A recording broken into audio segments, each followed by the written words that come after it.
Radhe Radhe. Welcome to the beginning of another live Sangha.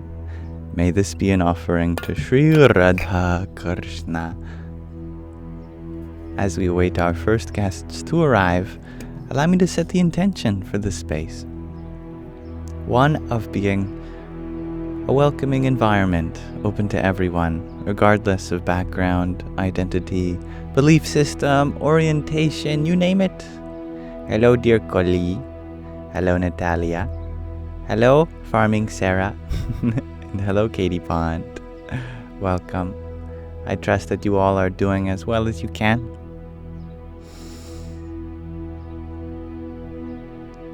I am feeling happy today. Thank you for asking, Koli. How are you all feeling? I am always wondering. Hello, Ragnhildur. Welcome. Now, I also wanted to continue setting my intention as this being a space in which we come together as fellow students of life to uplift each other, relate in one another's experiences, and share positive sentiments. You're just popping in, share Sarah. You're worn the heck out. That's okay. Yes, but thank you for saying hi. Nice to see you. Hello, Eric. Good evening, Katie. Thank you for blessing me. Hello, Dimad. Welcome. And Corey, thank you for your heart me, blessing us so early on in our Sangha today. Radhe Radhe. Hello, Wolfie. I am having a great day and week, thanks to your blessings. And hello, Anna Marie. Welcome. Since you all are so early, I get to ask you all a question of my day. My question of the day. I'm happy you like my sock, Mimi. And that my voice gives you life, shares 10 face. Oh, that's very kind of you. My question of the day today is, why is it important to express boundaries? A difficult question, perhaps, but one that I think has a lot of significance to everyone's lives. And hello, Alan. Thank you for your rose and heart me. Hari Om Tat Sat. I believe that boundaries help ensure our ability to connect with others in a way that is most healthiest. Thank you, Silver Day. Sarah, you share, it's important to express boundaries to show ourselves love. I love that. Yeah, that's a good observation. And thank you, Kay Little Star, for your subscription. I am always happy to have you here. And I always cherish the opportunity to connect with you in the ways I can. Hari Om Tat Sat. 10 Face, 10 Face. I keep adding letters. 10 Face the clown. You share that you get in so much trouble by not expressing your boundaries, right? Yeah. That's a good observation. And Gaia Eternal Lotus. It's a beautiful name. You ask, what if you do put them, but they keep disrespecting them? Well, you're going to have to bring in the fierce form of the feminine. You have to set consequences for breaking them. Sometimes, unfortunately, people don't really know where the lines are unless there's a repercussion for crossing them. I'm not saying this always has to be the case, and I hope that it doesn't have to get to that point.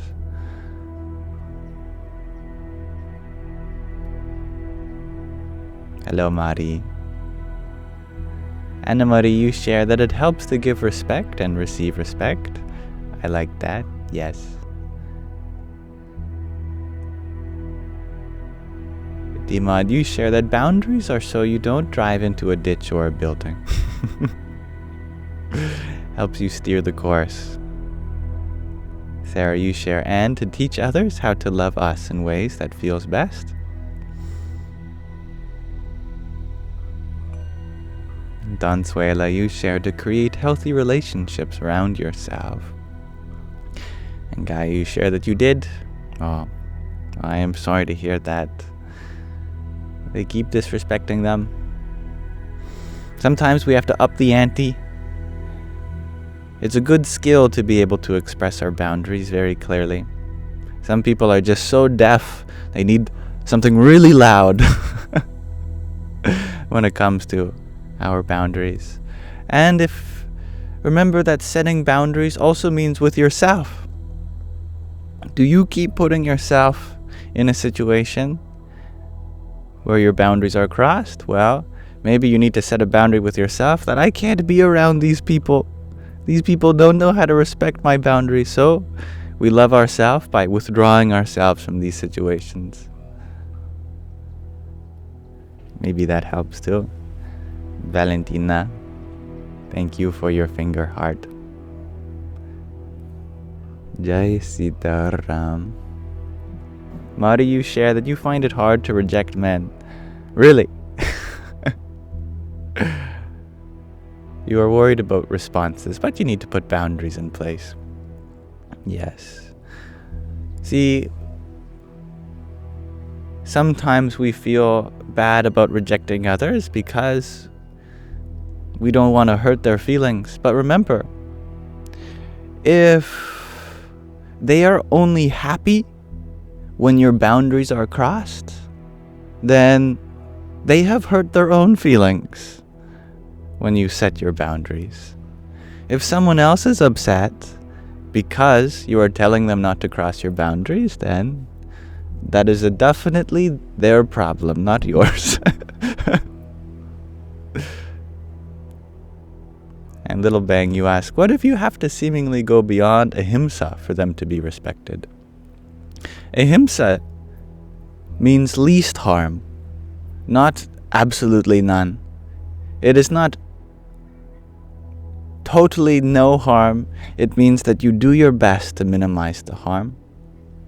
Sometimes this means a sacrifice. That harm may come in order to ensure even less harm for maybe yourself or for them. Like, for example, if ants are getting in your house, ahimsa says you shouldn't harm the ants, definitely.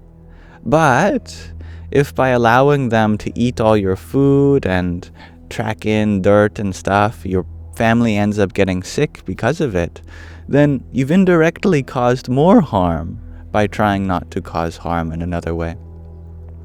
So ahimsa means the principle of least harm, that because you want to ensure the health of your family, because that's your dharma as well, your duty, then we might try our best to minimize the number of ants in the house, not because we're trying to cause harm to them, but because we're trying to cause the least harm to everyone involved, especially your loved ones. And thank you, Abundance Love, for your heart me. Hare Krishna. Hello, Chloe Evans.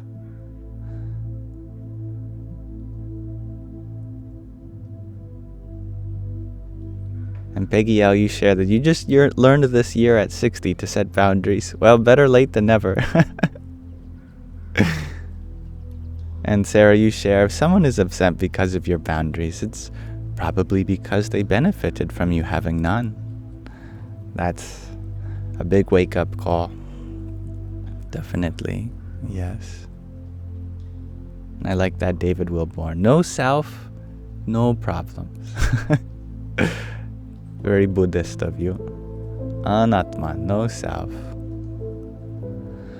And Guli, you share, oh, you have so much to learn about boundaries, so you're all ears. I think we all could learn.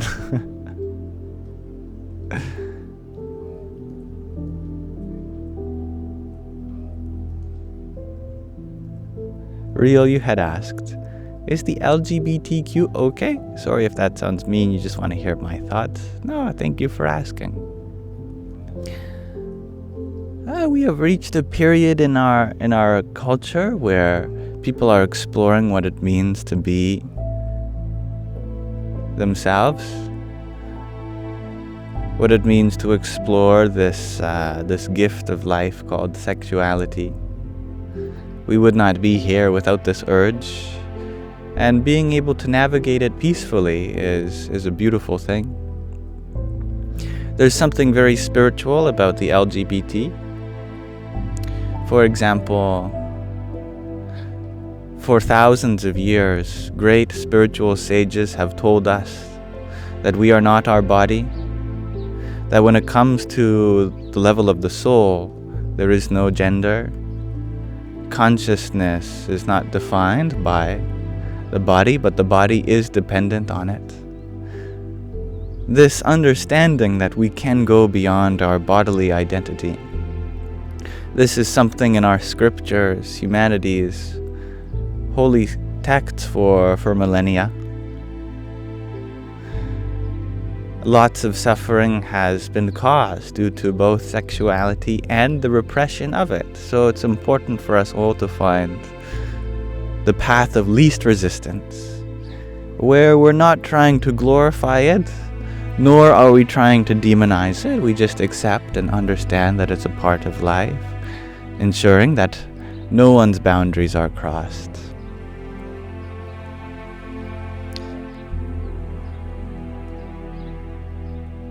And G to Infinity, back to the question of the day, you share that having boundaries is an excellent litmus to see who genuinely respects you.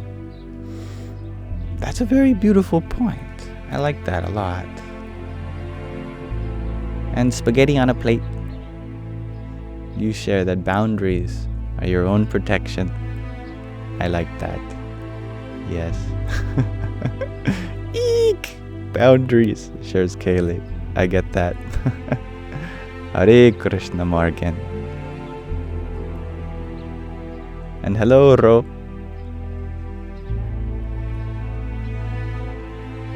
Ches, you share that setting boundaries protects each other, going back to their own safe place.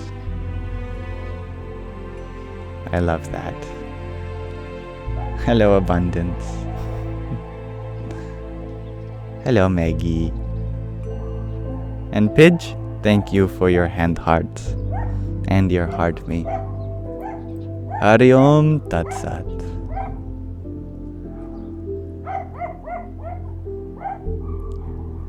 I'm so grateful that we all got to share this moment to understand the importance of boundaries, Morgan, you share that it's important to express boundaries because it avoids later conflicts and pain. That's beautifully put. Yeah. Thank you. So I'm going to pause our question of the day for now, but thank you deeply, everyone, for exploring this with me. I hope that we all learned from each other there, in some way, a reminder of the significance of why we should express what our needs are as it comes to respect and self-love. We all will benefit from a healthy understanding of boundaries. Hello, Strong Hammer. Supremo Raphael, you ask, do I think the LGBT flag represents suffering and hate for some people? Absolutely. There are so many people who have suffered because of their identity. There is a lot of hate that goes towards people who are just trying to be themselves, just trying to live in a society that does not appear to respect them. So it is a reminder of a lot of suffering, absolutely. But it's also a reminder of the courage for people to express themselves, the way in which they want to be seen and understood and respected. There's a lot of hope. I think that is the purpose of flying a flag, as we have done for thousands of years across the world. A flag tells you that this is an identity that's worth fighting for, that here there is my kingdom walls, and we shall fight for the prosperity of those who live under such flag. It's not about conquering or changing anyone's mind. It is only about the right to coexist freely with love for one another. And Katie, you share that your dog doesn't know boundaries. He sat on your head a minute ago. I don't think a dog sitting on my head would cross my boundaries. I'd be very honored to have a dog hat. Alright, so I like to start my lives with the question of the day. And then I like to read a little bit, and I hope that you all will enjoy this passage. I haven't read it yet. I'm reading it with you. Oh no. I lost my video.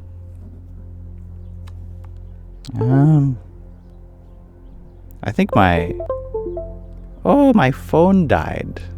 That's very interesting. I think it overheated in the sun. That's awkward. It is a very sunny day here. I tell you what, maybe I'll be able to put a nice video on in the background for you. So you're not just looking at a cat in the void. While I cool down my phone.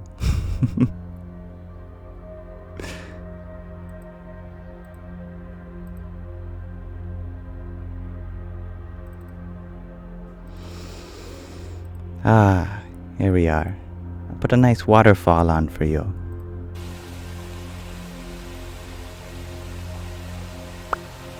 There we are.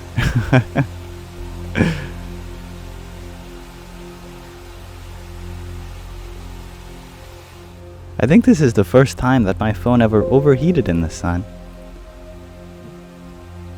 There was a cat in the void. But you feel like a cat in the void? It's very relatable, Den Face.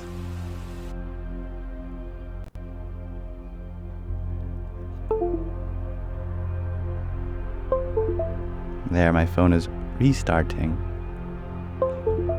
But thank you, BB, for your finger heart. I wish I could give you one, but alas, my video feed is down. So you just have my intention of sending you one. Hari Om Tat Sat. And thank you for your fire as well. And Lori, thank you for your tiny and your finger heart. Yippee!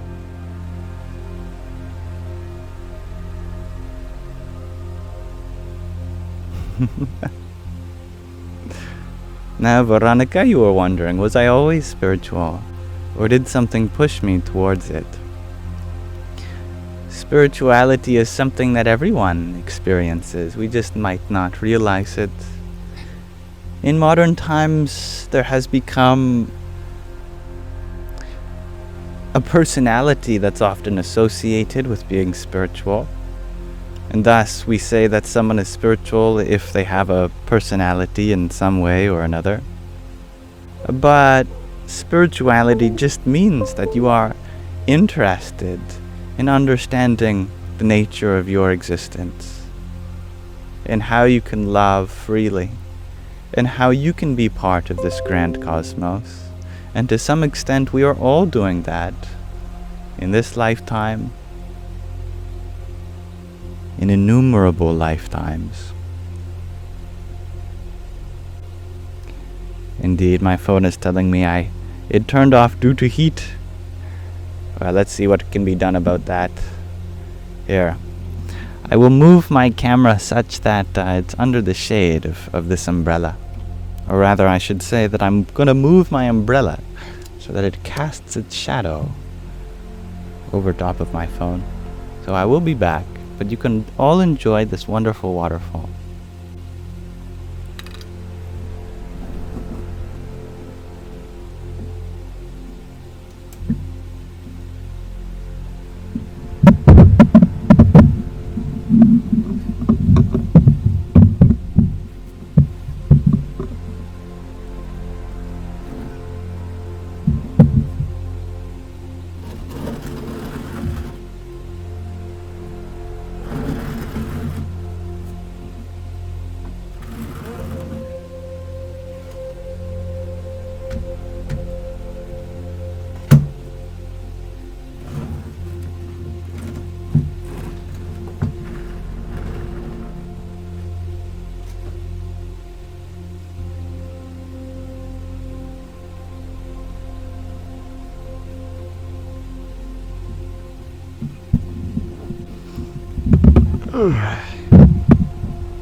Okay.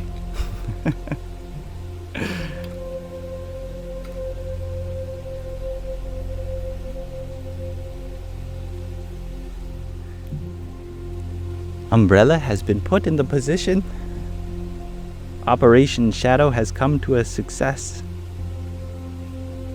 Now it's time to return on the video.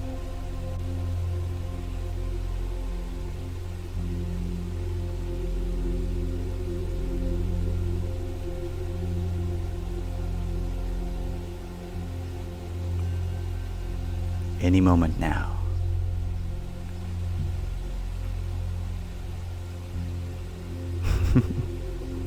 I thank you all for your patience.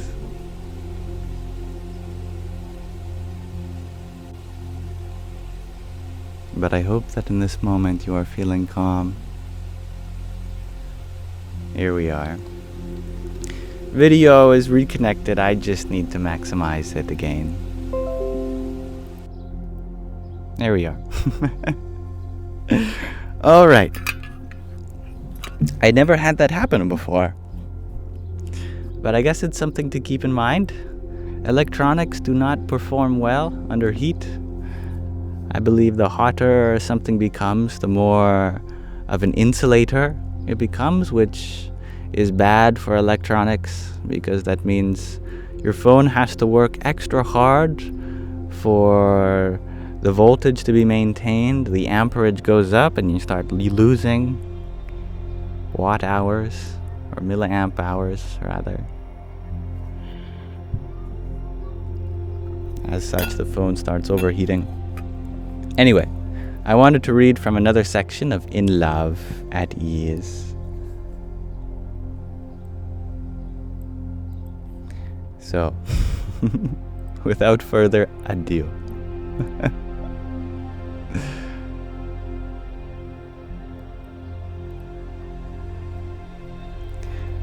Today, we are going to be reading from the 4th chapter of In Love at Ease on embracing all.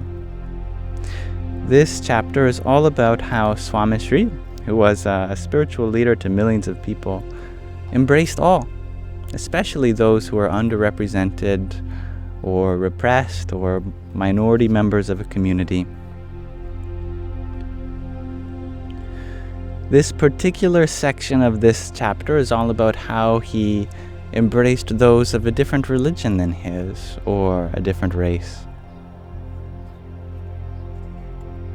Once, while in Chicago, he asked me if I took time away from my seva, my selfless service in the kitchen, to do prarthana and dandavat in the main mandir shrine each morning, a kind of worship that you offer to an image of the divine in Hindu culture. I nodded affirmatively. How many dandavats do you do in each shrine? A dandavat is a kind of bowing down.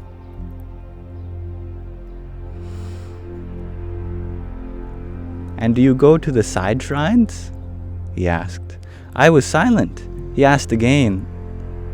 I offer 5 prostrations in each of the central shrines, but then I need to rush back to the kitchen for seva. Swamishri was offended.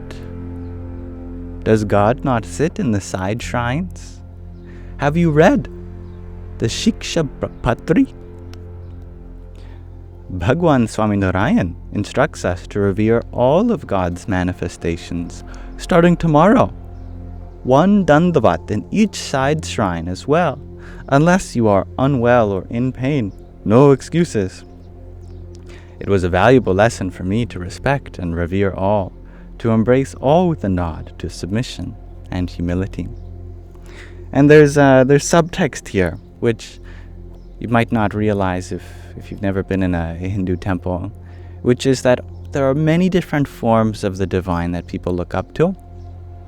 And here, the author, speaking in the first person, Yogi Trivedi, he is probably having reverence for just one form of the divine. So he goes to the main altar and offers his dandavats. And on other places in the temple, there's probably different forms of the divine. And so Swami Sri is telling him to have reverence equally for all forms of the divine, not just your own personal Ishta Devata, the personal form of the divine that speaks to you.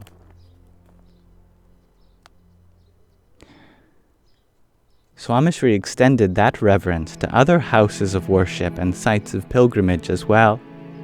Swami Sri knew that the best way to create dialogue was not just through lectures and summits, but by showing reverence through visits and lending assistance in building and creating these sites of reverence. Interfaith dialogue begins with effort and right intent. Swami Sri put in the effort to meet and gather religious leaders on several occasions. When I used to read or hear about Swami Sri's visits, I would often take them for granted. It is what religious leaders do. They meet each other. It was only when I started to teach and lead trips of students to houses of worship myself that I realized just how difficult it was. Not all houses of worship were willing to have students or believers of diverse backgrounds visit. I often had to negotiate conditions with imams and rabbis. I also received letters from students' religious guides asking for an exemption because they did not feel comfortable with their congregants visiting a mosque, a synagogue, a Buddhist or Hindu temple with idols or statues. Though I was always respectful of their wishes, I wondered when and how we would be able to build a society with people interacting with those who were different and with those whom they historically were known to clash with. It was a conversation that I had with my guru in 2006 when I first started visiting other faith-based communities as a journalist in New York City. As a naive young man, I asked if I could visit other houses of worship and cover them in a positive light. Swami Sri stopped me mid-sentence. Unless there is something significantly wrong, you should always cover them in a positive light. People make mistakes, but that does not mean that the religions or the institutions are themselves bad. Sometimes you may go in with a preconceived notion about a religion or a community because of what you had heard at home or from people in your close circle. Leave those biases at the door and walk in with a fresh perspective. Go there and learn about the faith and their beliefs before you ever write or say a word. Do not dramatize religion so more people read your story or watch you on television. Be fair and constructive.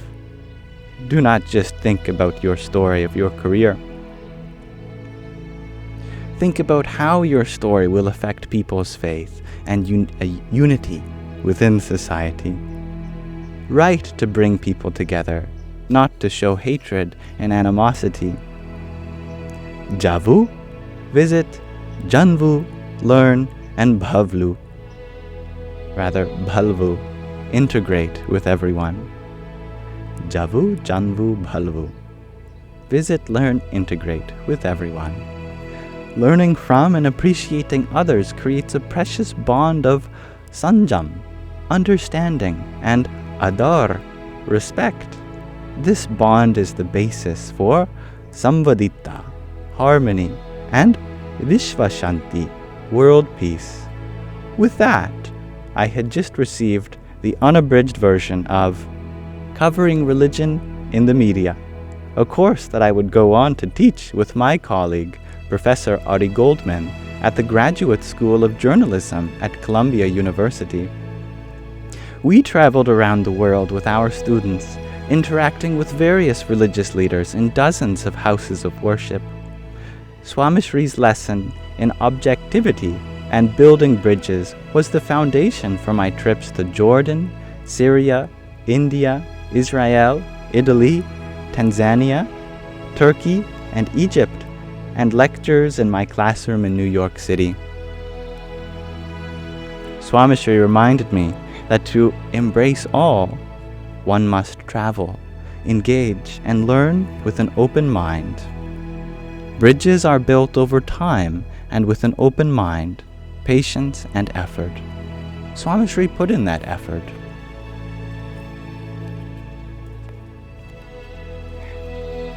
And with those wise words from Swami Sri, let us pause our reading of In Love at ease there for now. So thank you for listening. And what a wonderful message of inclusivity and embracing all.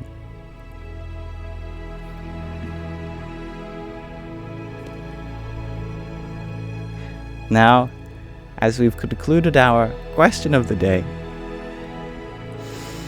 and our daily reading at the start of our lives, what did I just do? I opened the question of the day instead of closing the cover. There we go. We can open the floor to questions and answers on anything which your hearts desire. But since my camera is now up, I wanted to extend my finger heart back to you, Bibi, and Lori, who sent two while we were having technical difficulties. And thank you, Daffy, for your trio of roses. Hari Om Tat Sat. Frankie, welcome back. You share that you want to be non-existent. You would like me to help you. What do I do when I feel like that? I suppose I recognize that in some ways I am already non-existent. Philosophically speaking, existence is defined by the world of stuff, of forms, of objects. But I'm not a part of that world. I may have a body and a mind which is, but the consciousness which illumines this body and mind, compels it into interaction with the world, well, that is beyond existence. Scientists still can't quite figure out what makes consciousness a thing, but spiritualists have been telling us for millennia, it is not a thing. The spirit, the consciousness, the awareness, it is the subject of life and not an object within it. Therefore, when we abide within ourself, our true self, our Atma, as it's called in Sanskrit, we go beyond the world of existence and abide in our non-existence. That is why the Buddhists uphold the principle of anatma. No self, no existing self. There is only witnessing. Now, that said, that doesn't mean you have to dissolve into a formless blob of awareness, because as long as we have a body and our mind, then we can do great things with it.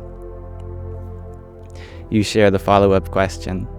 What if you want to love one, but they love others? SMH. Like, you just want to love all, but you want to love one. Find that one love within all.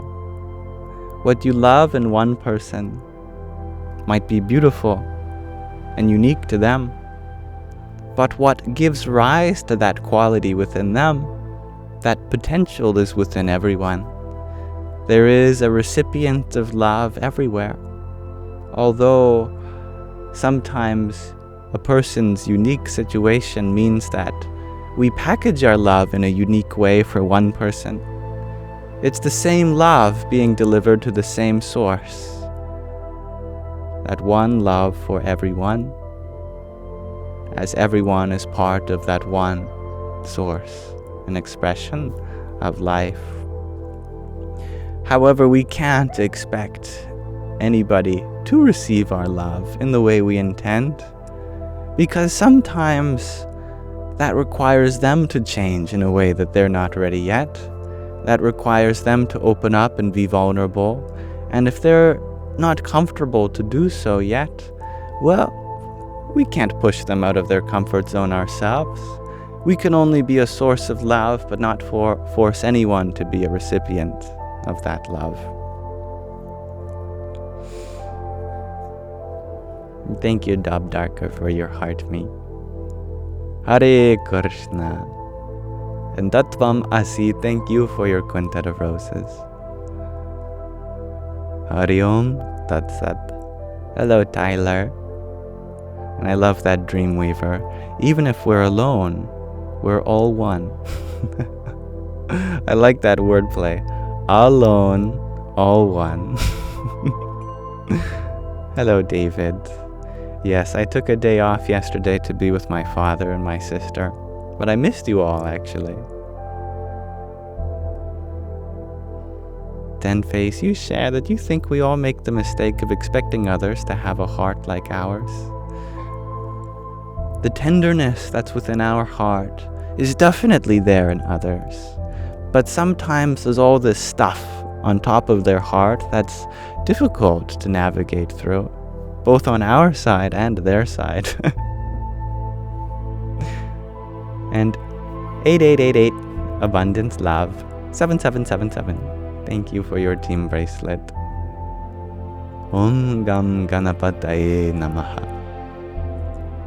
And thank you, Mahina, for your rose and coral. I love coral. I don't think I've ever seen coral in real life, though. And who knows if I will get to a chance to, because lots of coral in the world is needing our help. However, I'm grateful to have this virtual reminder of that possibility. Thank you, Mahina. Radhe Radhe. And Sophia, thank you for your rose. Hari Om Tat Sat. Abundance, your name is Nicholas. You are just as abundant as Saint Nick. I like that.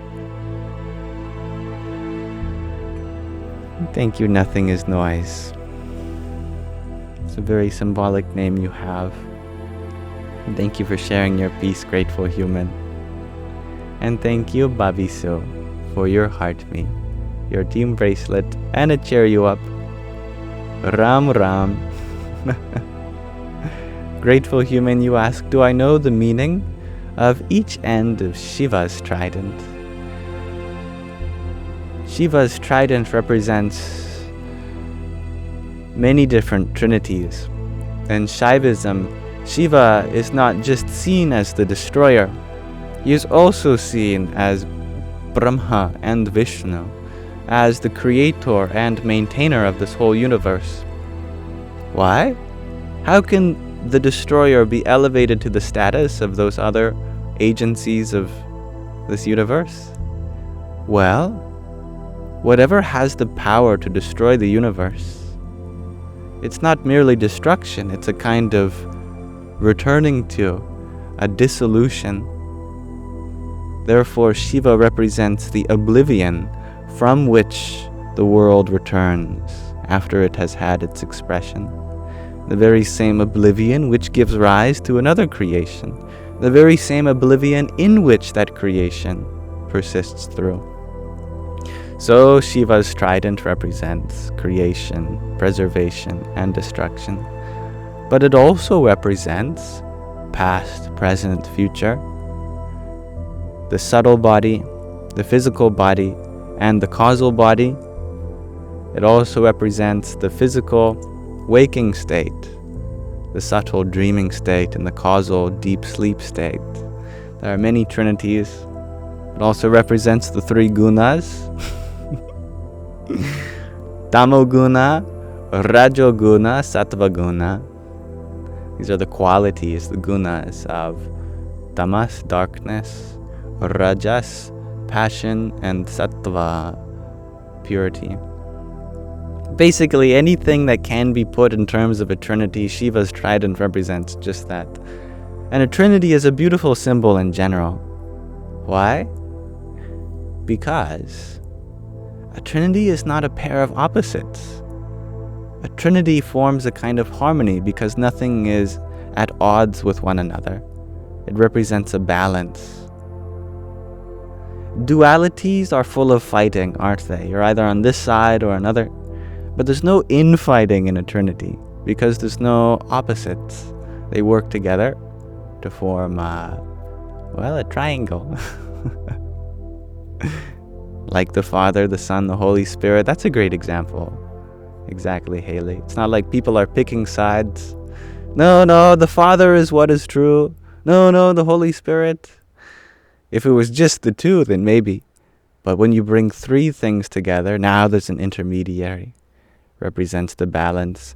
In between past and future, the present balances them. In between creation and destruction, preservation balances them. In between the waking state and the sleeping state, dreaming balances them. In between the physical and the causal, the subtle balances them. In between darkness and light, there is passion.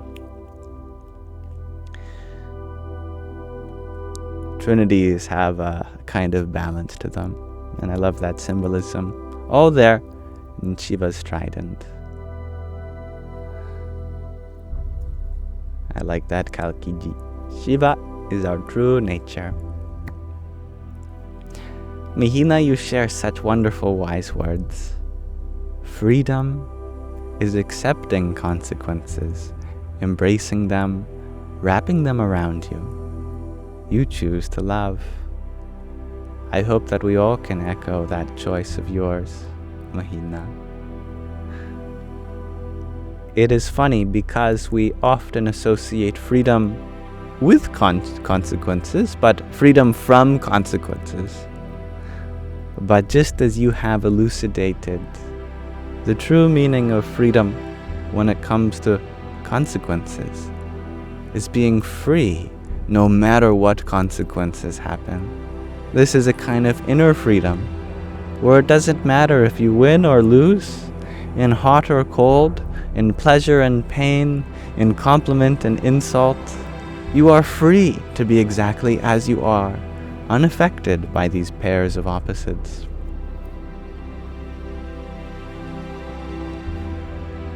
Choose love. Yes, I love that, G2 Infinity.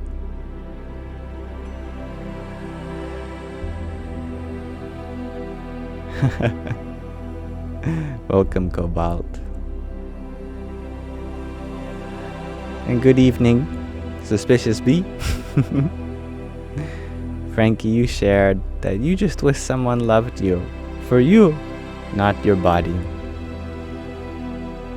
That's very understandable. Well, can you be that person? Do you love yourself for beyond your body, beyond even your body's limitations and your ability to express yourself through it?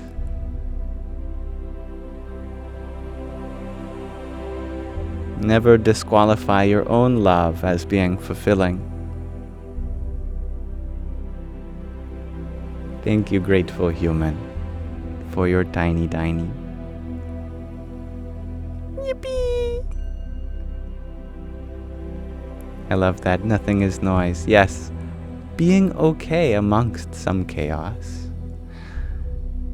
Sometimes I feel most at peace when I'm standing in front of a highway. There's so much life going past, but it's not taking me with them. They might be in a rush, but I'm not. I can just watch them drive past. The noise of so many engines and the Doppler effect all merging together to form the primordial syllable. Om. Life. Thank you, Van Penguin, for your trio of cloud bread. Hari Om Tat Sat. And Dan, thank you for your TGIF. Om Namah Shakti Shivaya.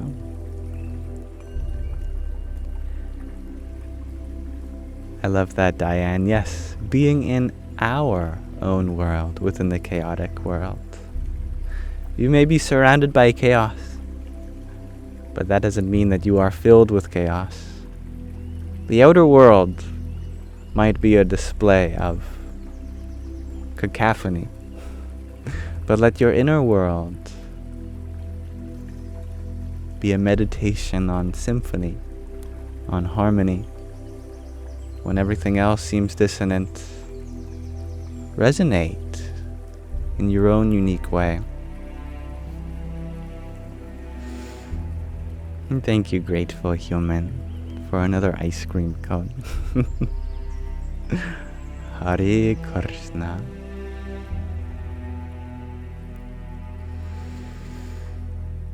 Now, Fox Forever, you share that you try to bond and be lively, yet he refused you. How do you manifest someone to fall in love with you? Haven't you heard the 3 rules of making wishes? You can't wish for more wishes, you can't bring someone back from the dead, and you can't wish anyone to fall in love with you. We have to respect people's choices, because otherwise it's not true love. True love means they have a choice in the matter. Otherwise, you're keeping someone locked away in your tower. Know yourself to be worthy of love. You may wish instead for the affirmation that you are worthy of love. You can manifest this for yourself, and I manifest this for you also. Love means that they choose to accept you, rather than it being their only option. But most importantly, we must understand ourselves that nobody rejects anyone. If there is a rejection, then that means there's something within themselves that they need to work on. They are unable to give you their attention because something else demands it. And we should let them. Because working on ourselves is the greatest thing we can do for others. Because the more that we understand how much love is within here already, and the more we will be able to choose to give that love to others.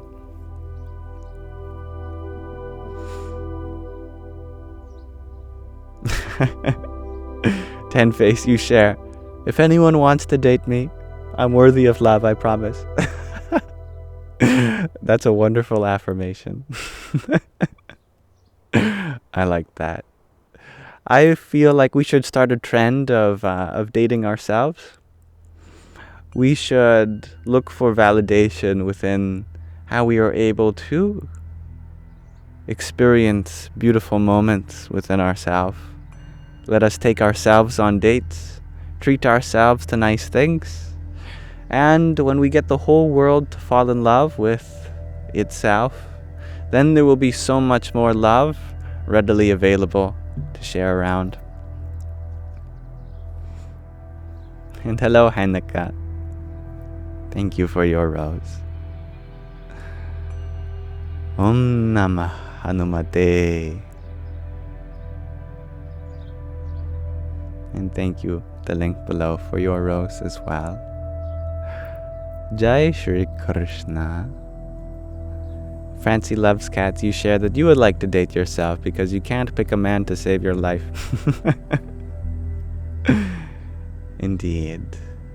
Nor does one's life necessarily need saving from anyone else. The love we get from others is actually an opportunity for you to give love by receiving it. See, the reason why we give men the option to love us, it's not for us, it's for them. Because they could do with being more loving, couldn't they? Thank you, Hanukkah, for your pair of finger hearts. Hari Om Tat Sat. See, if you look at any man, if they're in a bad mood, if they're a particularly bitter person, it's probably because they haven't had the opportunity to love deeply. But when that man has someone in their life whom they are able to express their love so freely with, oh, that person is a pleasant experience to be around. It's not that we need love from anyone. It's that others need an ability to express their love. So we may allow people to express their love for the sake of opening their hearts. And that's something you give them.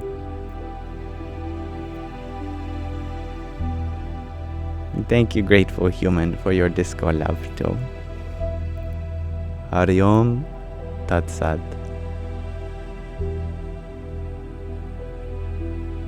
Dreamweaver, you share that you're celebrating 10 years single. No, 10 years in a relationship with yourself.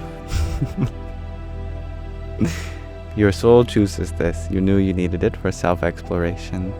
That's wonderful. I'm so happy to hear that.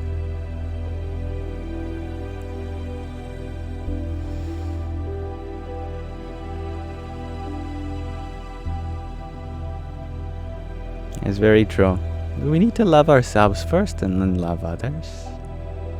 That's how we're able to love others even more.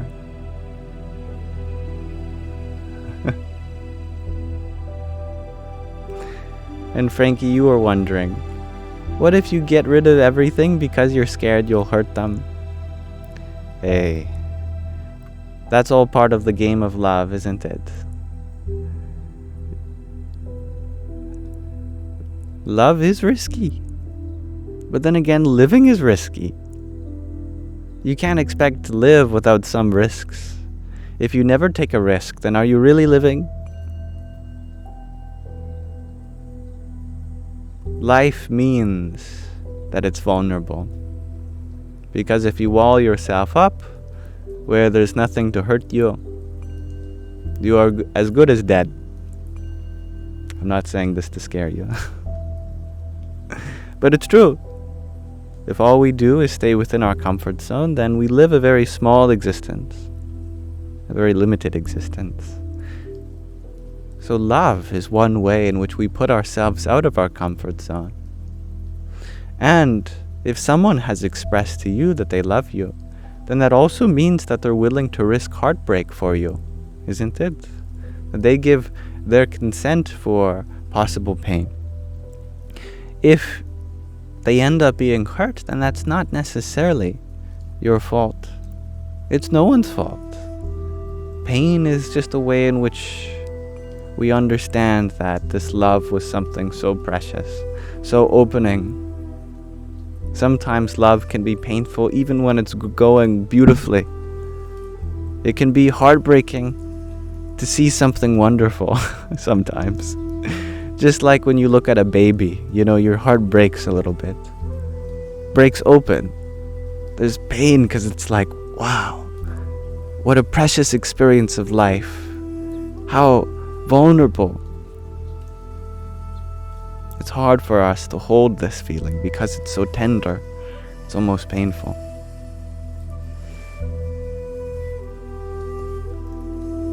Thank you, Fox Forever, for your Forever Rosa. Well, your username certainly checks out. And for your heart me as well. Jai Shri Hanumate Namaha.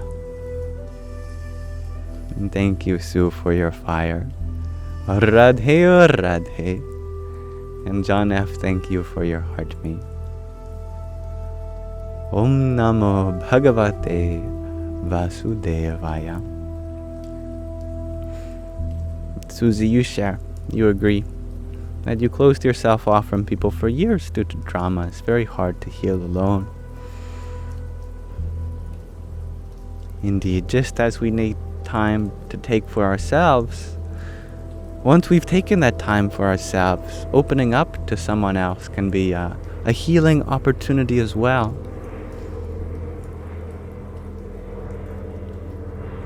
At everyone's own time, of course. There's no timeline to healing. And thank you for your tolerance as a plane passes overhead. Someone's going to where they need to go, and that makes me happy. And Francie loves cats. You share that you love cats. Well, your username checks out as well. Really? And they don't live forever, but you keep them in your heart forever. And thus they do live forever. Just happy to be here. You ask, have I ever been to Canada? Well, if I've ever traveled to Canada from another country, the answer is no. But if you count being born into the place and living here my whole life and currently still being here, then I guess I've been to Canada. The plane is not loud. I'm happy to hear that. And thank you, Van Penguin, for your TGIF, your ginger man, and a snowboard. Hare Krishna. Thank you. Ginger man on the snowboard approaching. And he's screaming, thank God it's Friday. Even though it's Thursday where I live still. But he's coming. He's coming to bring the good news of Friday.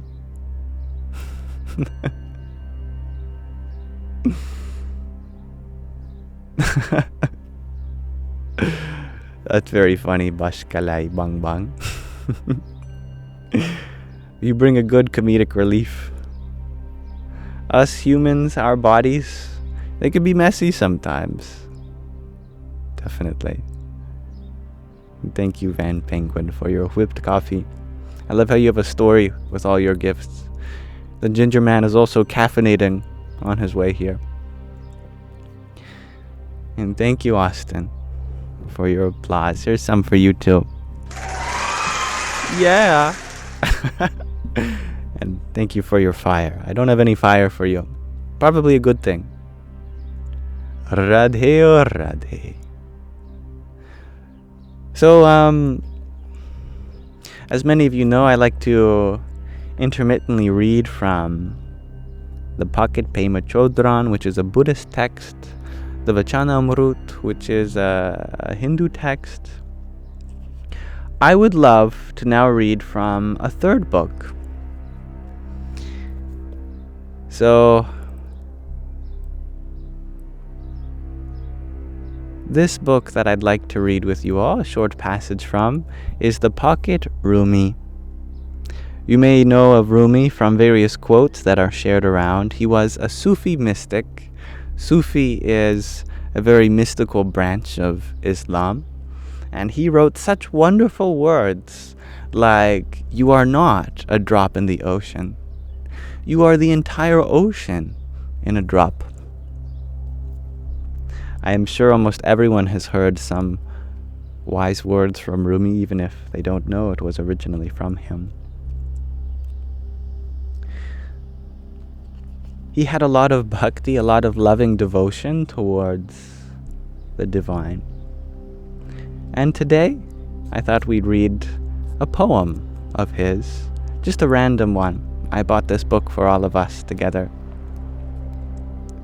This poem is called The Ruins of the Heart. So, let us read.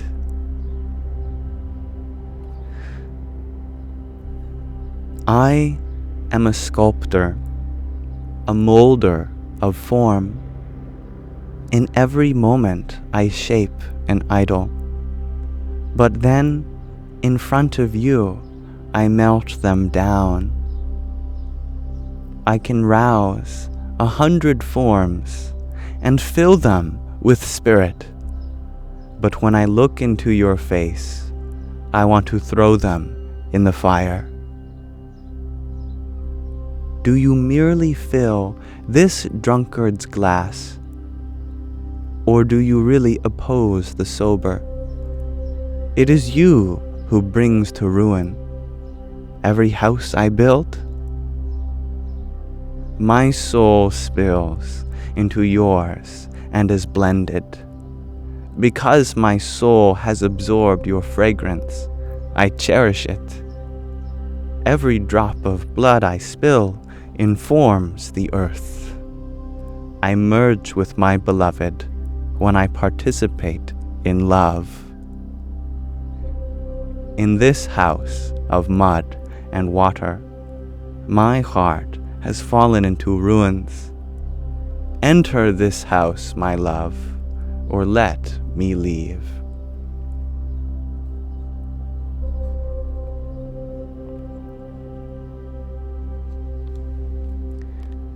The Ruins of the Heart. A poem by Rumi. Thank you for listening. That was fun. Finger snap indeed.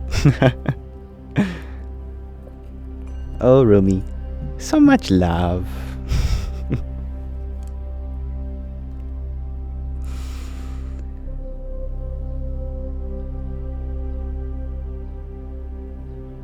Thank you, Van Penguin, for your fire too. Oh no, the gingerbread man on his snowboard. He's now gone into the fire. Thank you. Agni le purohitam yajnasya devam hrtvijam. That's the first line of the oldest scripture in the world, which means Agni, fire, mendicant of the sacrifice, intermediary between us mortals and the divine.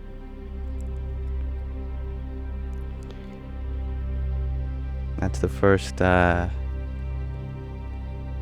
line from the Rig Veda 111, first mandala.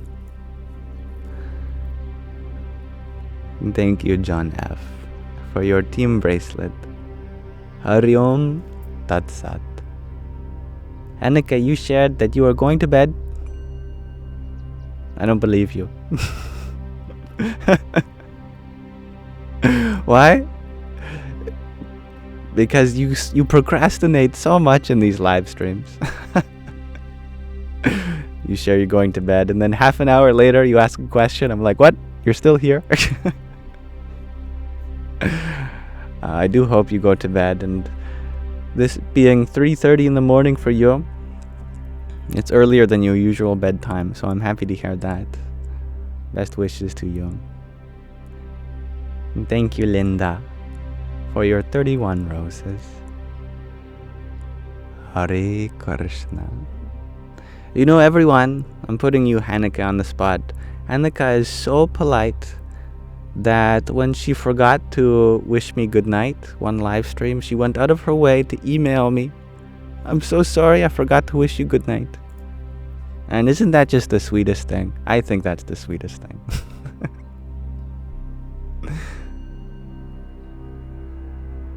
Thank you, Isabella, for your finger heart. Here's one for you. And Van Penguin, thank you for your cloud bread. Radhe, Radhe. I'm happy to have you here, Ten Face. Nothing is noise. You share that you have struggled lately with finding fault in others. I think it's beautiful to acknowledge that humility. Indeed, when it comes to others, I could certainly do better at looking for their virtues, and within myself, there are faults that deserve my attention more than those of others. I know that no person is a saint. However, if I can at least look for the good in others and work on the bad in me, then I'm always looking up, growing, learning, healing. Gingerbread man, you have been manifest. I heard you were on your way here, on a snowboard, in fact. Do I like American Dad? I watched a lot of that show when I was younger. Yeah. I think the theme song is still etched in my brain. Good morning, USA.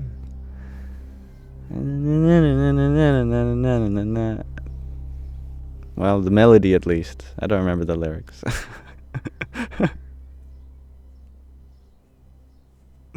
I remember in grade 2. In grade 2, my teacher, Mr. Morand, he asked the class what everyone's favorite cartoon was. Other kids were saying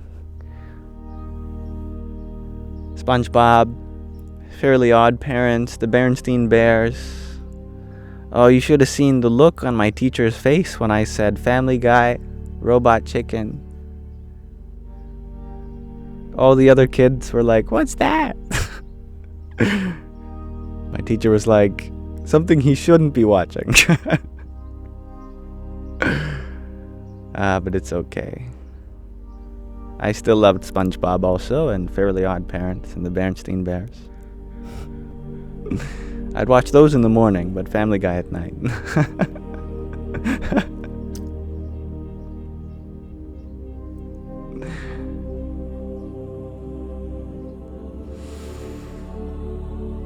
User 224, you ask, do I earn some income from the hearts and such that are sent to me? Yes, I do. I didn't know it at first. The very first time I went live and I saw all these things on the screen, I didn't actually know if it was like, I knew that it costs money for them to send. I was like, wow, cool, wow, you're spending money to have roses appear, to have galaxies, that's very beautiful. But then people would ask me, why don't I ever say thank you? And it took me a while to realize that slowly, in the wallet section of TikTok, my balance was increasing. And then I thought, oh my goodness, so many people have shared something with me and I didn't acknowledge it. I felt terrible. Truly. I think 50% of it goes to TikTok and the other 50% goes to me. And it's, of course, never expected. I'm always happy to be here no matter what. But any sharing of generosity is of course something that I'm honored to acknowledge. But it does allow me to be self-sufficient. Right now I live with my mother and my sister and my friend, and my mother would never charge me rent, so fortunately my finances are not extraordinary in the sense of having to pay for anything beyond my food and medication and therapy and toiletries. And I don't drive either, so I don't have to spend money on gas. So what I have to do to take care of myself is very small. I'm very grateful that my mother allows me to stay here.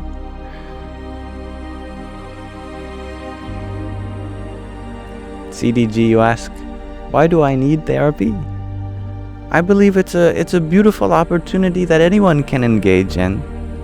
It doesn't matter if your life's going great, just having someone to talk to, they can bring out even small things that are worthy of being addressed. Although I'm very grateful to have a lot of joy in my life, there are of course things that I'd like to work on too. I recommend that everyone get a therapist. Even therapists have therapists, you know? In fact, I hope that most therapists have their own way of expressing themselves to someone else too. That way the chain of help can go on. Therapy is beneficial to all. I agree, Babblefish. And thank you, Dreamer, for your rose. Hare Krishna. But nice to have you here, CDG. We're also wondering what the flag is on my headscarf. It's the pride flag for all the colors of the rainbow, representing that human life comes in so many colors. Thus, this flag represents a harmony of everyone's expression of life. I love rainbows. Ever since I was a kid, Who doesn't like seeing a rainbow? Just makes your moment. Sometimes it makes your day. Even just seeing a rainbow, it's like nice. This world is beautiful. And I could never have a favorite color for this reason also. I just love color.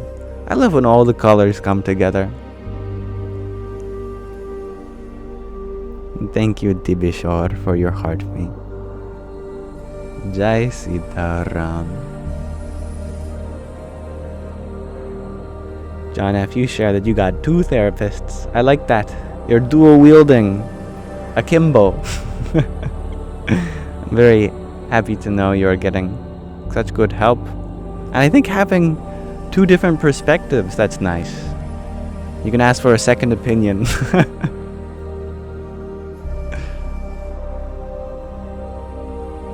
It does make you feel special for a moment seeing a rainbow. Absolutely. And what a beautiful circumstance that has to arise. Sun has to be at the right angle in the sky. It must be raining, but the cloud coverage must make room for the sun. The rain must be in a certain shape and speed. It's beautiful. There are so many factors that go into such unique phenomena here on Earth.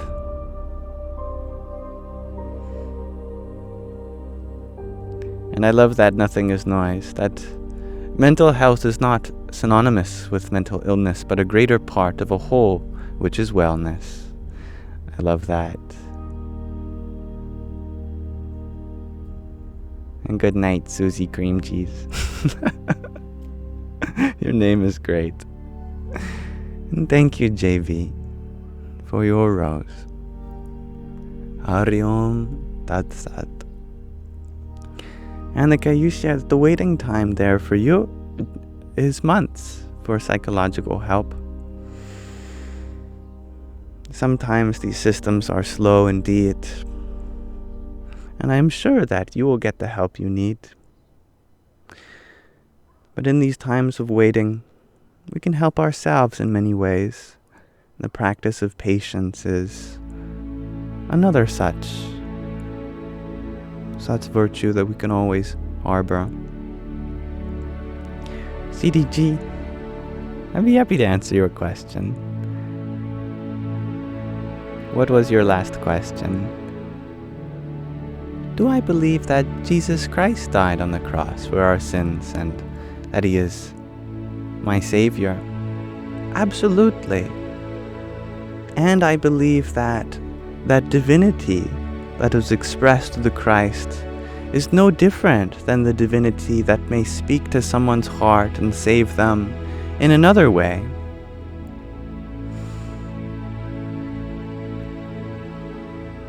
For example, just as there are so many beautiful stories of Jesus entering the lives of many Christians and really helping them through traumatic situations, there are wonderful such stories of, for example, Vaishnavites who say that Krishna entered their life and helped them through a hard time. And to many people, that source that's within Krishna is the very same source that's within the Christ. Some people look up to one form of the divinity. And I believe that the reason there are so many forms of the divine in various cultures is because there's so many different people.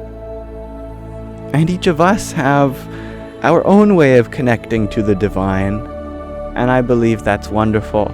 I believe that each form of the divine has something unique to offer, just as we all have our unique needs and ways of expressing our spirituality.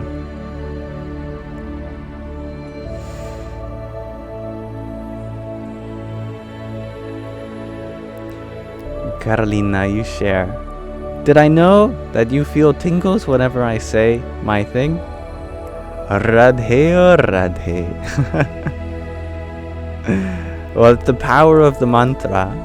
It's a very sacred word. Radhe means, oh Radha, Radha is who is pictured here to the right of Krishna. Well, his left. You're right. She represents the whole universe. If the universe had a personality, it would be her here. But she represents even more than the universe. She represents two other things. The three Shaktis, the three powers of the source. The power to manifest material existence, that's Mother Nature. The power to manifest individual children of the Mother, that's us. And the power for us to have an interconnected relationship with each other. In ancient spirituality, this is known as the Maya Shakti, the power to manifest material existence. The Jiva Shakti, the power to manifest individual beings. And the Yoga Maya Shakti, which is the power to have a duality between all the beings, a sense of separateness in our togetherness. So Radha represents all of those things, whereas Krishna represents the source of that. He is the personality of the one, undivided. She is the personality of the many, together. So Radha, we call out to her using Sanskrit grammar by changing the last vowel sound to make ai, ai, ai. Radhe, Radhe means, O Mother of the whole universe, all created beings and our interplay. Salutations to thee. She is also what is said to give bliss, that in the spiritual path, whenever we finally come into bliss, Radha is the personality which determines when and where that bliss be given. So just by invoking her name, you can begin to feel blissful.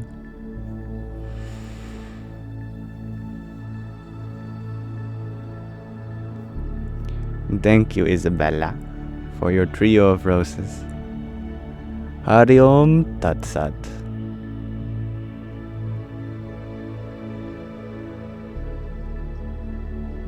Hello, Gab. I'm very grateful to have you here.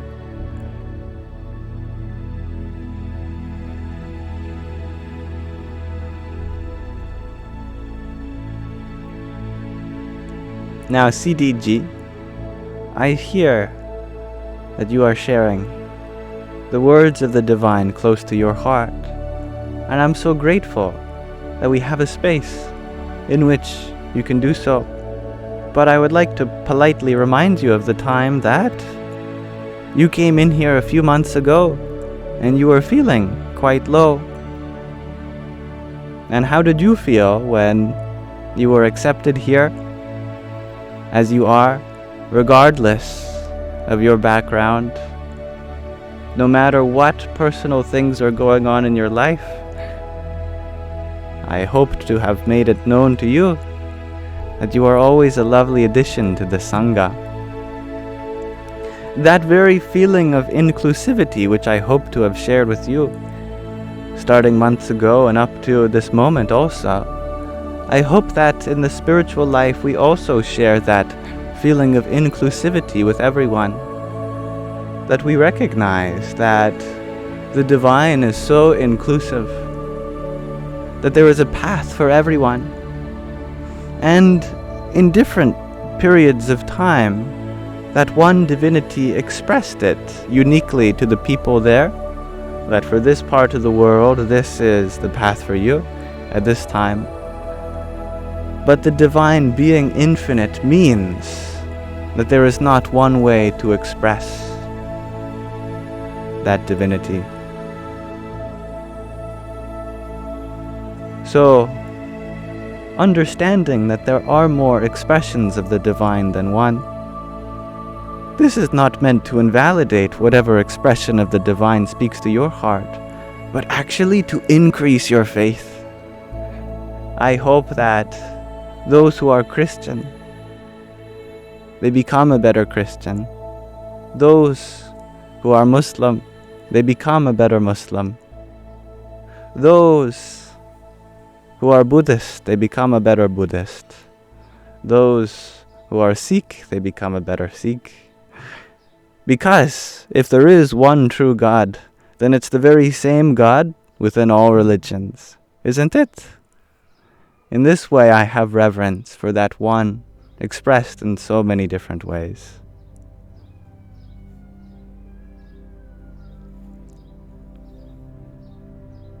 Thank you, Gabriella, for your heart me and rose. Hari Om Tat Sat. And McFarland, thank you for your heart me. Jai Sita Ram.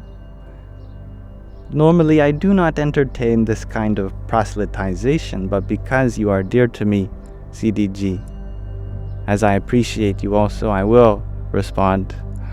You share that you worry about me following a false God. Jesus is God. I agree. Jesus is God. That divinity that was expressed within the Christ is the same divinity that I look up to in Sri Krishna, for example.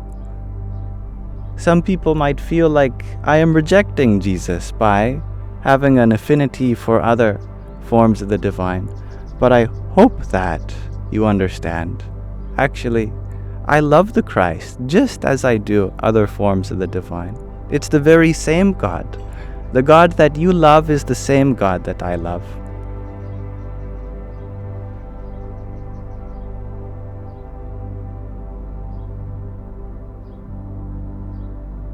And I hope we can see past this, my friend.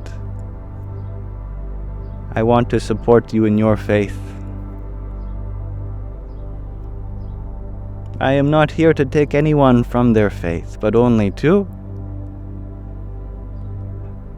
deepen yours. And thank you, Babel Fishy, for your quartet of roses. Hari Om Tat Sat.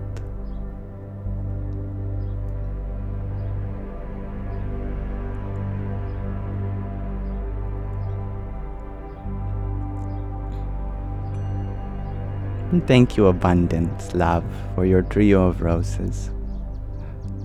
Hare Krishna.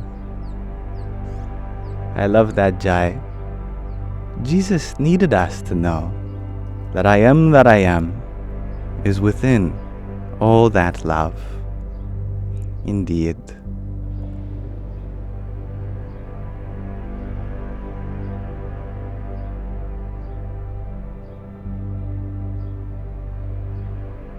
And thank you, Andrea, for your rose also. Hare Krishna. Alright, please have a good sleep, Hanukkah. I am so grateful that I got the chance to see you before you went to bed. And please get some good rest. And your appointment will go well. I believe this. Lando, you share that you know the divine/God is large enough that all devotion whirlpools to him in the end regardless. That is a beautiful observation. Indeed. And thank you, John F., for your friendship necklace. And Tiny Diny also. Yippee! Couple of nomads, you share that you're trying to figure out where to travel to next. Do I have any ideas? Let your travels be inward, my friend. Though I am sure you will go many ways to explore different cultures around the world, what needs our attention most is our inner world. That which is within our heart. Take this quest, a quest of personal accountability, and humility to open up doorways in our heart, to let the love shine through so brightly.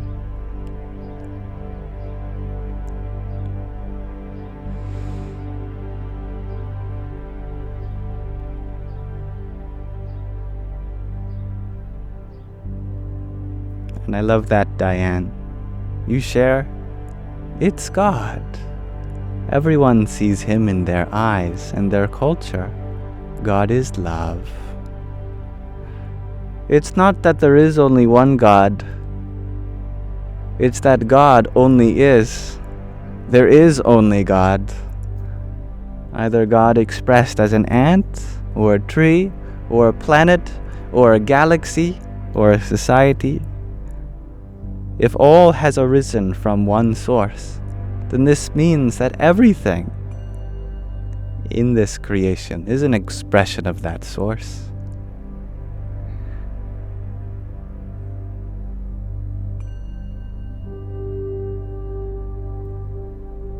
And thank you, couple of nomads, for your rose. Radhe, oh Radhe. And Maya, thank you for your heart me and your finger heart. Jai Sita Ram.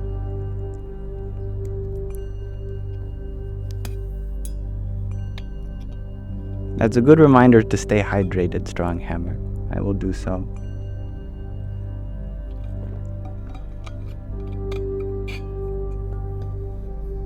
And thank you, CDG, for your pair of roses. Your pair of roses and a rosa.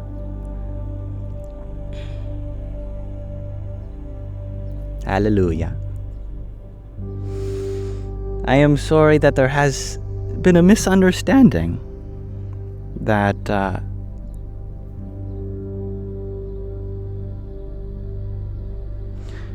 I have given to you my love, and you have given back to me this idea that I must repent for my sins. That even though I love you as my own, you cannot accept me unless I believe in the same way you do. This breaks my heart because I welcomed you into the Sangha as a Christian, and I want everyone to be here to stay as their faith. But I do not wish for anyone to look up to others in the sense that they have to be a certain way for their love to be accepted. This is an inclusive space, meaning that all traditions are valid. It is my humble intention that we come together as fellow students of life to see past the differences, but recognize that each path has a way of connecting to each person's heart uniquely. That we all have our own path to the top. And you know that you are on the right path when you are becoming more loving, more joyful. When we let go of our judgments of others and we see only possibility within them. This is how you know you are on your way to the divine. Because all of these things are what the divine wants of us, and we can only get them the more we associate with that unity, that love. So, judge a person not by how they appear to convey their message, but instead see in them what they are doing right. And that is our lesson.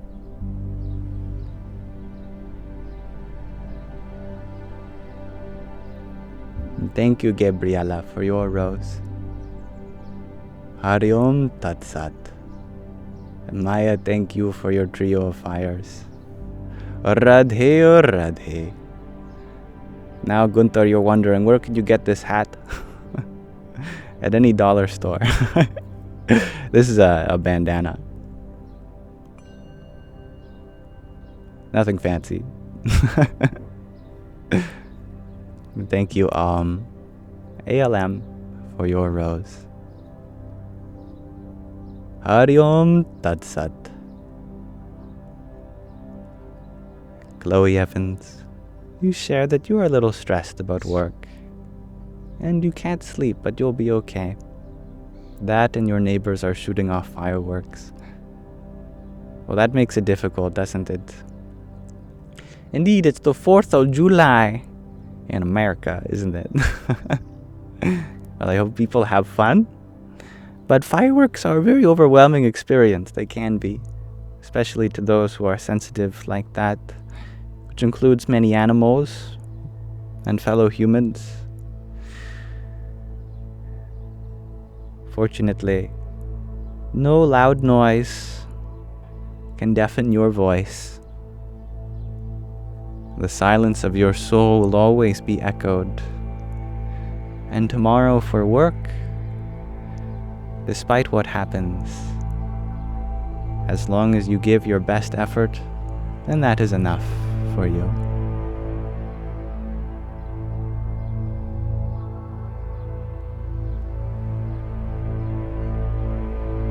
I love that Lando. Ekam sat vipra bahudha vadanti. The truth is one. The wise call it by many names.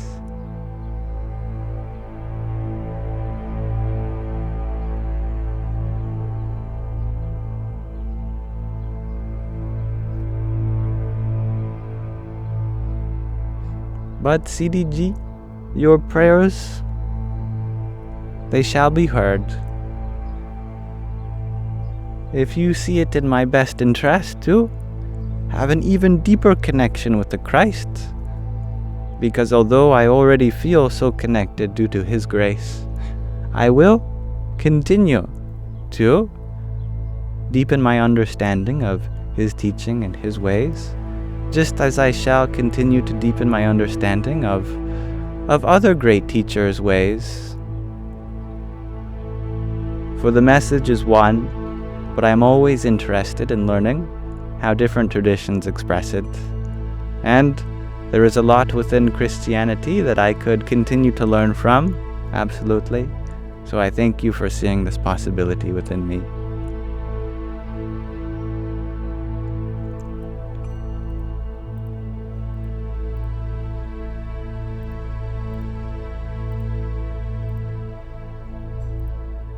And thank you, Sarah Lynn, for your rose, your heart me, and your tiny tiny. Yippee! And I appreciate that you care about me, CDG. And I really hope to empathize with you that actually I do have so much love for Jesus, and I'm sorry that I was unable to express that to you. Sometimes it might seem that my love for others seems to take away from my love for one form of the divine, but this is not the case. I have so much love, I just have to give it in more than one place. And I am sorry that there are negative comments directed towards you. I'd like to make this note for our Sangha, that if anyone is expressing what is true for them, there is no need to engage with negativity. I believe that the mind works best in terms of positivity. Thus, it is my goal to see the virtue in everyone here, and I will try my best not to look at the faults in anyone either. That way we can all learn from each other without judging each other. And thank you, Benjamin, for your heart me. Hare Krishna. And thank you, CDG, for your birthday cake as well. Hail Mary. Salutations to the Divine Mother. And Mahina, thank you for your 37 roses. Radhe Radhe. Joanna, thank you for your octet of roses, for your heart me, and your finger heart. Om Namo Bhagavate Vasudevaya. I appreciate everyone's love. So, continuing with the tradition of inclusivity, I would love to read from another section of Pema's words. Pema is a wonderful Buddhist monk, a Buddhist nun, more accurately. And I love what messages she brings in each of her teachings.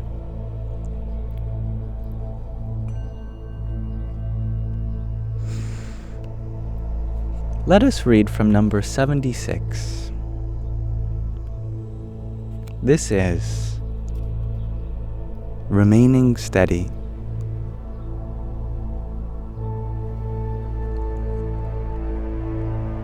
Emotional turmoil begins with an initial perception. A sight, a sound, thought, which gives rise to a feeling of comfort or discomfort. This is the subtlest level of Shenpa, the subtlest stage of getting hooked. Energetically, there is a perceptible pull. It's like wanting to scratch an itch. We don't have to be advanced meditators to catch this. This initial tug of for or against is the first place we can remain as steady as a log. Just experience the tug and relax into the restlessness of the energy without feigning this ember with our thoughts. That's not a verb. Fanning this ember with our thoughts. If we stay present with the rawness of our direct experience, emotional energy can move through us without getting stuck. Of course, this isn't easy and takes practice.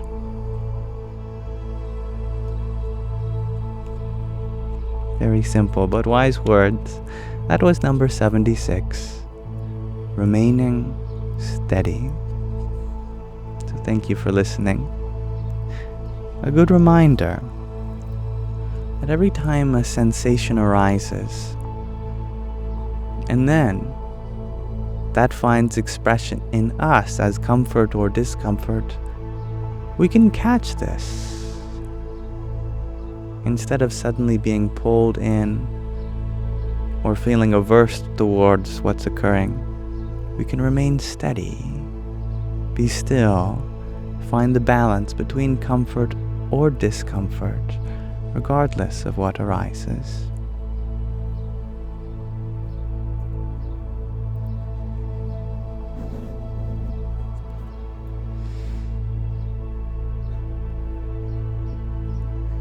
And thank you, CDG, for your heart me as well.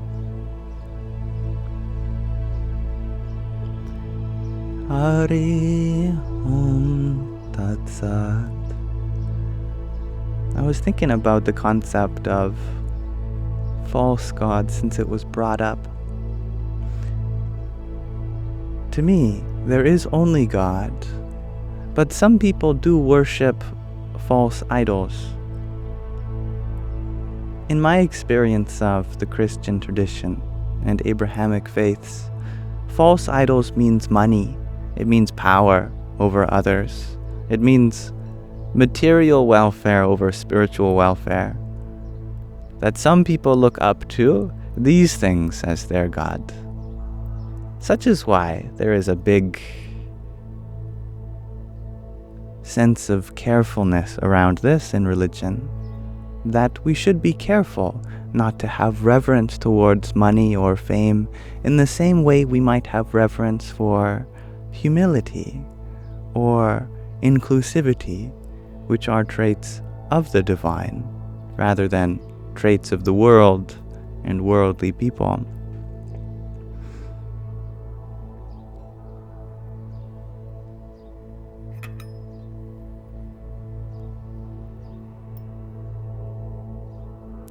Sovereign, you share that your van is still broken.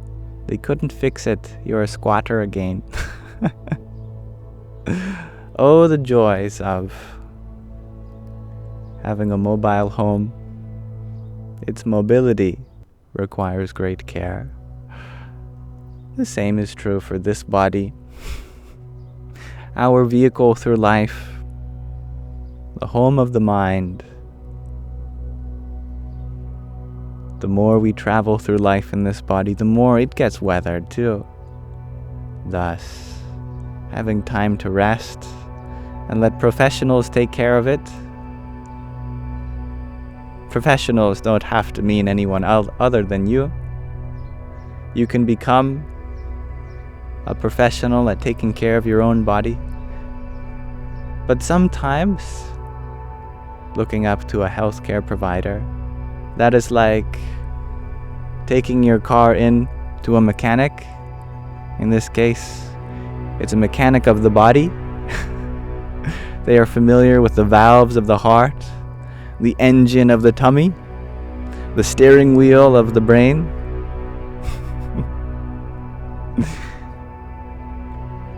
The pistons of the lungs.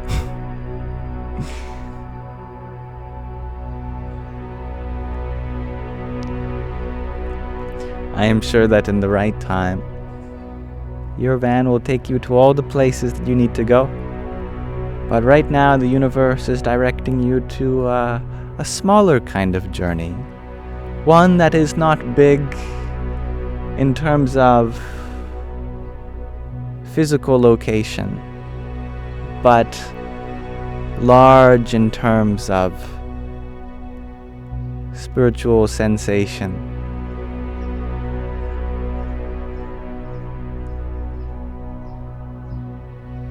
Hello, Sakiko. Happy 4th of July. Gab, do I have my Manjira with me? You would be so happy to listen to them.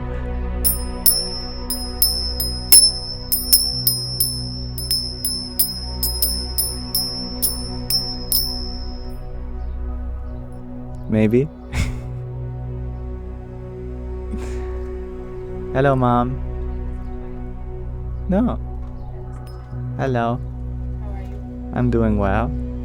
Would you like to say hi?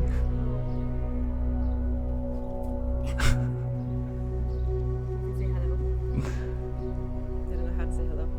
You climb back there again. Climb back there. Mhm. My mother is going to make an appearance. Mama Moon. There we go.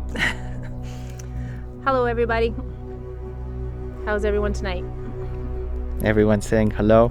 Hello. They're calling you a queen. Namaste. Aw, that's so sweet of them. User 224 says you're so beautiful. Aw, you're all beautiful.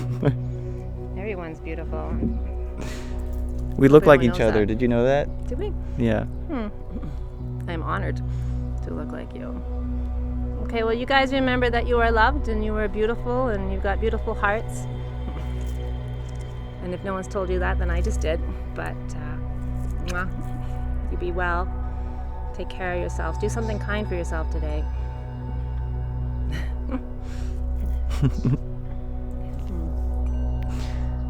Thank you. I'm gonna go, but it's Okay. an honor to say hi to everyone.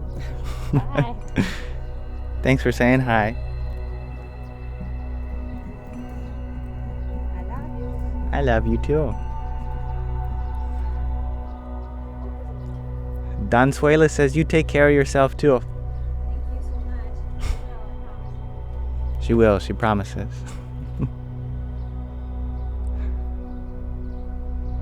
Ah. Isn't she lovely? No wonder it's so easy for me to see the divine within the feminine.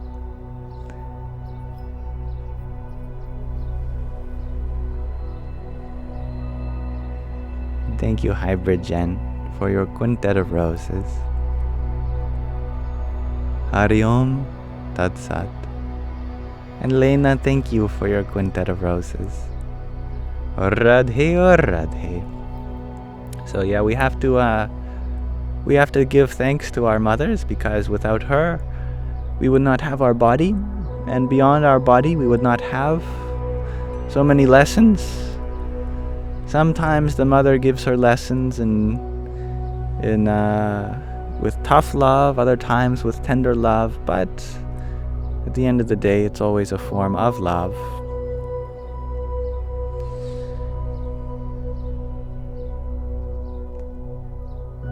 Our mothers cooked us in the oven of her womb. She grew this herself, as she always said. And thank you, Karma Cat, for your flowers. Hari Om Tat Sat. And John F., thank you for your quintet of roses. Radhe or Radhe. Mothers are blessed miracles. I love that, Luna Tuna.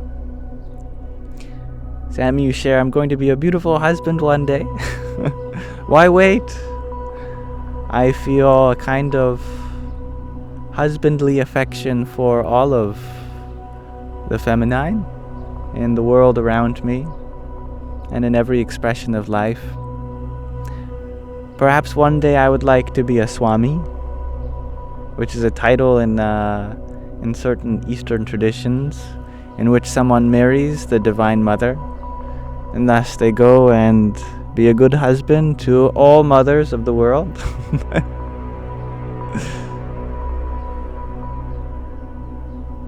Thank you, Astrid, for your tiny. Yahoo! And Melinda, thank you for your subscription. Your presence here is always a bonus. You only add to the world. You could never take away from it.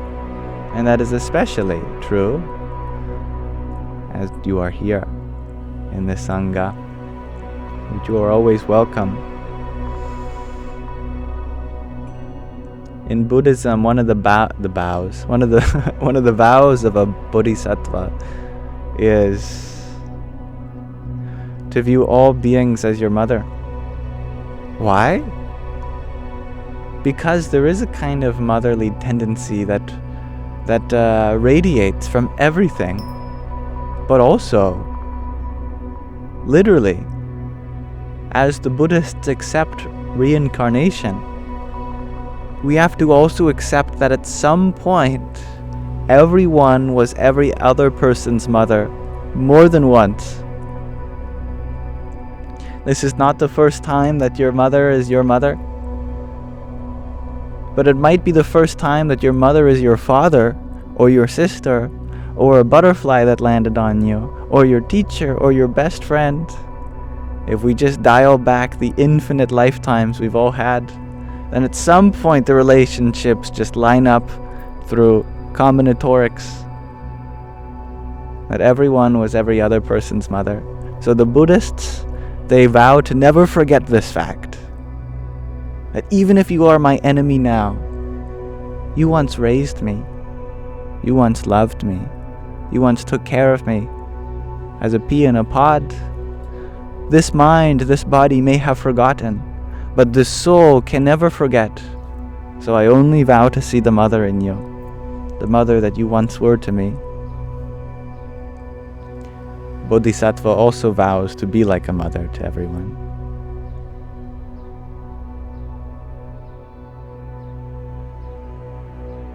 And thank you, Hybrid Jen, for your disco loves, your pair of them.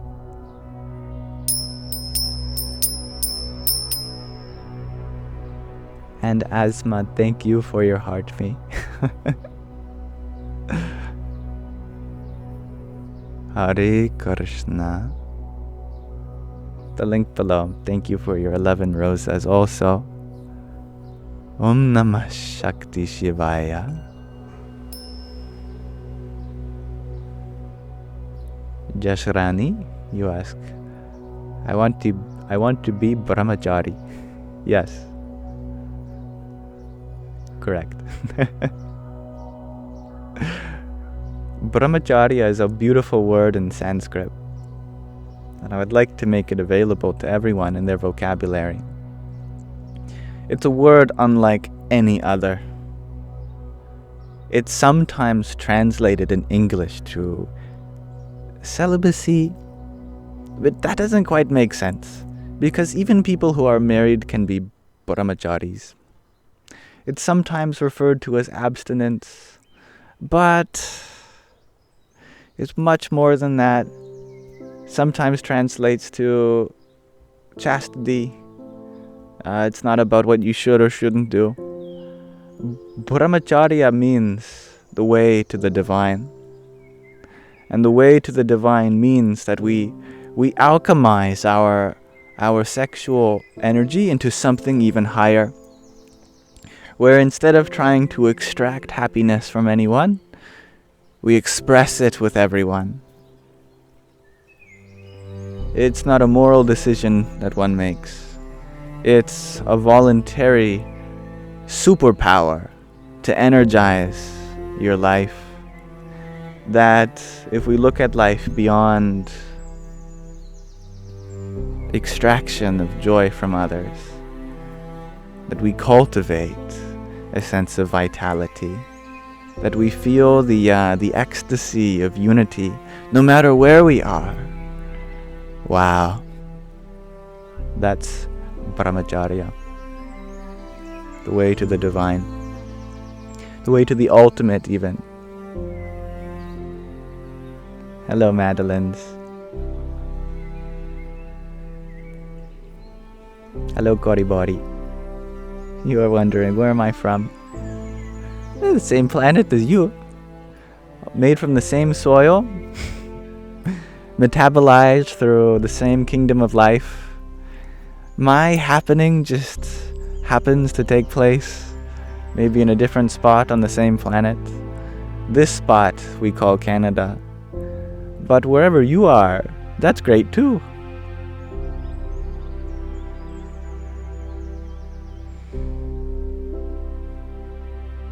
Finding bliss, you share. You wish you didn't miss that part. Well, I'm happy to repeat myself. That's the great thing about a live stream, is that it's interactive. But you can't scroll back, can you? Well, you can in the recording, and I do upload the recordings.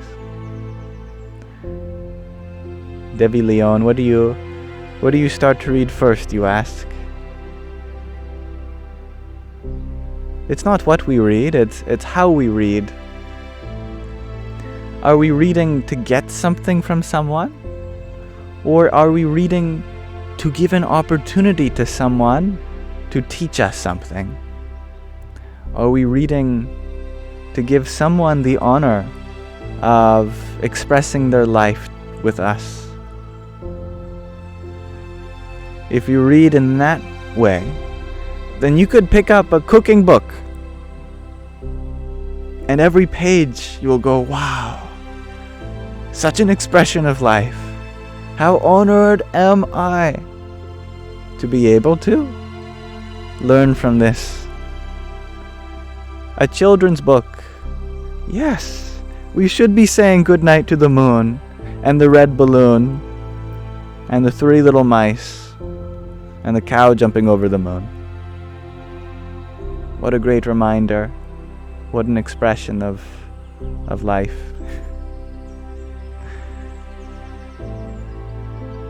We all use the same 26 letters in English, the same dictionary of 200,000 words. We just rearrange them in different ways, don't we? We're looking for the right combination that'll suddenly bring this life into vibrancy. But that vibrancy happens in a shift of how we look at things, how we listen, not in what we listen to, in what we look at or look for.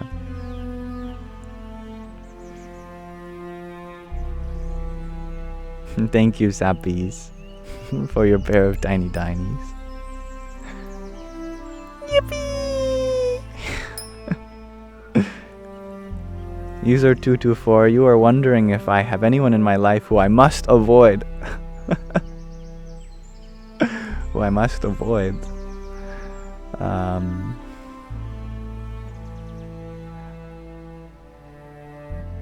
I don't look at life like that, no.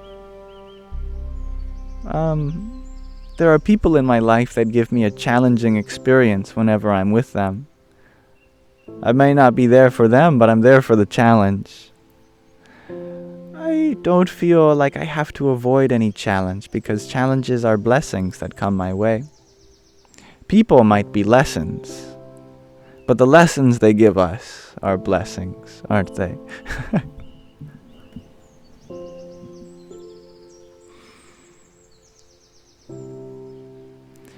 But is there anyone I have a poor relationship with who I maybe avoid? Well, maybe myself. Perhaps there are ways in which I avoid connecting and having a deeper relationship with myself.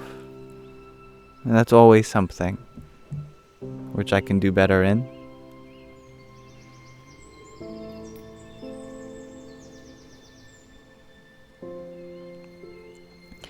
Lando. You admire that, really. You feel almost our generation has become very concerned with self-protecting. And that's only natural. Who we choose to associate with is a big part of our freedom to express ourselves in a way which makes sense to ourselves. That love, the tenderness of our heart, is a precious resource. But it doesn't have to be scarce. I believe that with the right shift in perspective, you'll never have to worry about so-called toxic people again, or protecting yourself from bad vibes. You become so vibrant in your own right that your own peace is your own protection. That you could walk like Gandhi in between open fire and not a single bullet will graze you. Because you are so free within yourself. Your bullies could come up with you. Someone could try to shake you out of your peace. But if you are so happy that nothing can shake you, what a way to live. The way to be positive is not to avoid the negative. The way to feel pleasure is not to avoid pain. Instead of avoiding anything, let us embrace everything. Let us cultivate a perspective where anything and everything can be used for our success. Even someone testing our patience, even an uncertain feeling within us, even a relationship that has come to an end. Every experience that comes to us is just that. Experience. Experience means a resource to cultivate, to convert into wisdom, to convert into treasure. No experience by itself is going to convert itself for you to these things. We have to do the conversion process. We are just really good at converting positive things into something to cherish. Negative things just require more work, that's all. But they can be converted nonetheless, just the same. And thank you, Tiny. I do this often. I thank the gift for the person. It's true, though. I thank these 6 tiny tinies for making me more aware of you, Madeleines. Yippee! Hello, Aquarius lady. Kayla, you ask, what is my religion? You love how peaceful I am. Well, I have great news for you. Or terrible news, depending on the way you interpret this. The good news is that I feel I feel peaceful expressing myself throughout any religion. The bad news for you is that I have no religion to call my own that you could specialize in. I believe that one pointed dedication to any particular practice will grant you great peace. But I'm not like that.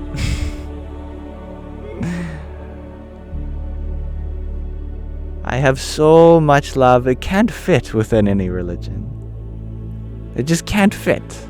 I tried. I have too much love for anything in particular. I have to give my love everywhere. That's the only way my heart feels like it's fully open. As such, I love learning from so many different traditions.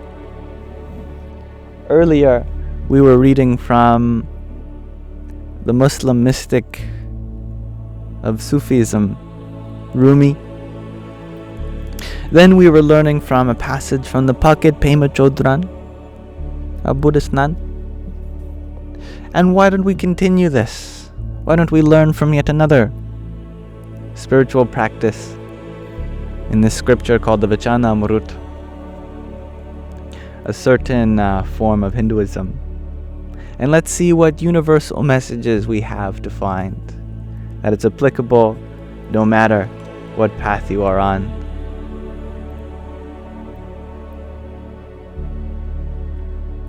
So today, let us read from this passage, Gadhada 173. Can you believe we've read 73 passages so far? Conquering lust, becoming free of worldly desires. This is true in Hinduism as it's true in all religions, that to really be joyful, we have to conquer our own lust to take anything from anyone. We must become free of desire to attain anything in the world. On the night of Chaitra Vadhi Amas, Samvat 1876, which is the 12th of April, 1820, in our Julian calendar, Swami Sri Sahajanand Ji Maharaj, who was a great spiritual being, was sitting on the veranda outside the north-facing room of his residence in Dada Khachar's Darbar in Gadhada. He was wearing a white case and had covered himself with a white cotton cloth. He had also tied a white feto around his head. At that time, 4 senior sadhus, including Muktanand Swami, along with some 50 other devotees, had gathered before him. Then, Gopalanand Swami asked, "What is the nature of lust?" Solid question. Sriji Maharaj answered, "The vital fluid within someone that converts itself into a human being. For us men, it's our seed. For us women, it's our ovum, our egg." Interesting. Thereupon, Gopalanand Swami raised a doubt. This vital constituent is one of the 7 basic parts of the body. How then can it alone be called the nature of lust? Also, how exactly is that produced? Sriji Maharaj explained, the mind resides in the Manovaha Nadi. Nadi means river. Here we're talking about a river of consciousness. Whenever a thought related to someone you're attracted to arises in the mind, the vital fluid is churned within the body. And after collecting the Manovaha Nadi, this river of consciousness where the mind resides, it is discharged through the organs of procreation. I'm taking some liberty to interpret this for the case of respecting TikTok's live stream policies. And for the sake of a Western audience that might be unfamiliar with this language. By the way, we talked about the 7 basic constituents of the body.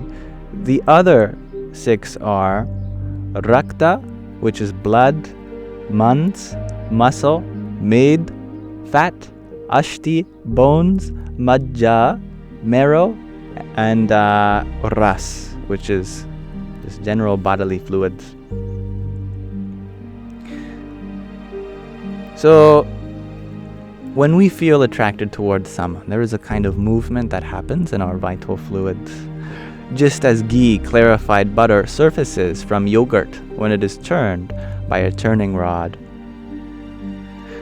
One whose vital fluids is not discharged through the organs of procreation is known as an urdhvareta, literally someone who retains these vital fluids, and a perfect brahmachari. We were talking about brahmacharya earlier.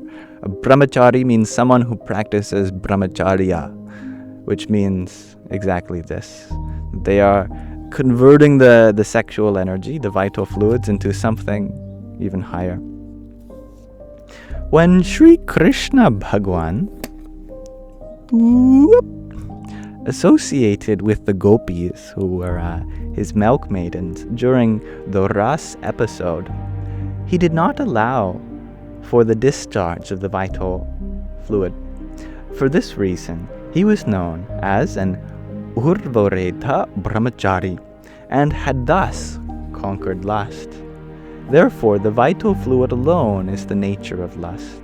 One who has conquered the vital fluid has conquered lust. It's very interesting. Gopalanand Swami asked again, when the body is burnt after death, its 7 constituents are burnt along with it. Therefore, if vital fluid is alone the nature of lust, then surely by the burning of the vital fluid along with the body, lust should also be burnt. Why then does lust arise when the jiva, the soul, enters another body? Shriji Maharaj replied, the vital fluid is retained in the sukshma body. Moreover, it is because of the sukshma body that the stool body is produced. These are the subtle body, which is something that pervades the physical body. It's the body that you have in dream. Because even if your eyes are closed, your physical eyes are not seeing, but you still have vision in your dream. So there's an element of all of the senses, including the sensual organs, that exist in the mind, not just the body.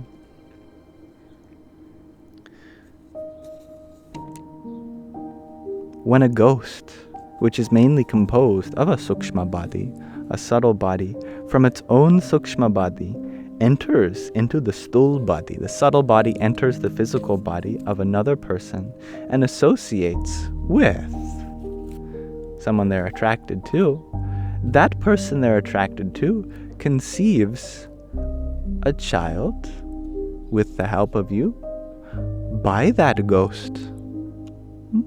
I've never heard of this. That's a concept. Wow. That we are able to produce another soul through procreation because a subtle body has entered you both. Gopalanand Swami questioned further. Shivaji, which is a form of the divine, the destroyer of the Trinity in Hinduism, was an urdhvareta, someone who retained the sexual energies. Yet, upon seeing Mohini, some vital energy was discharged.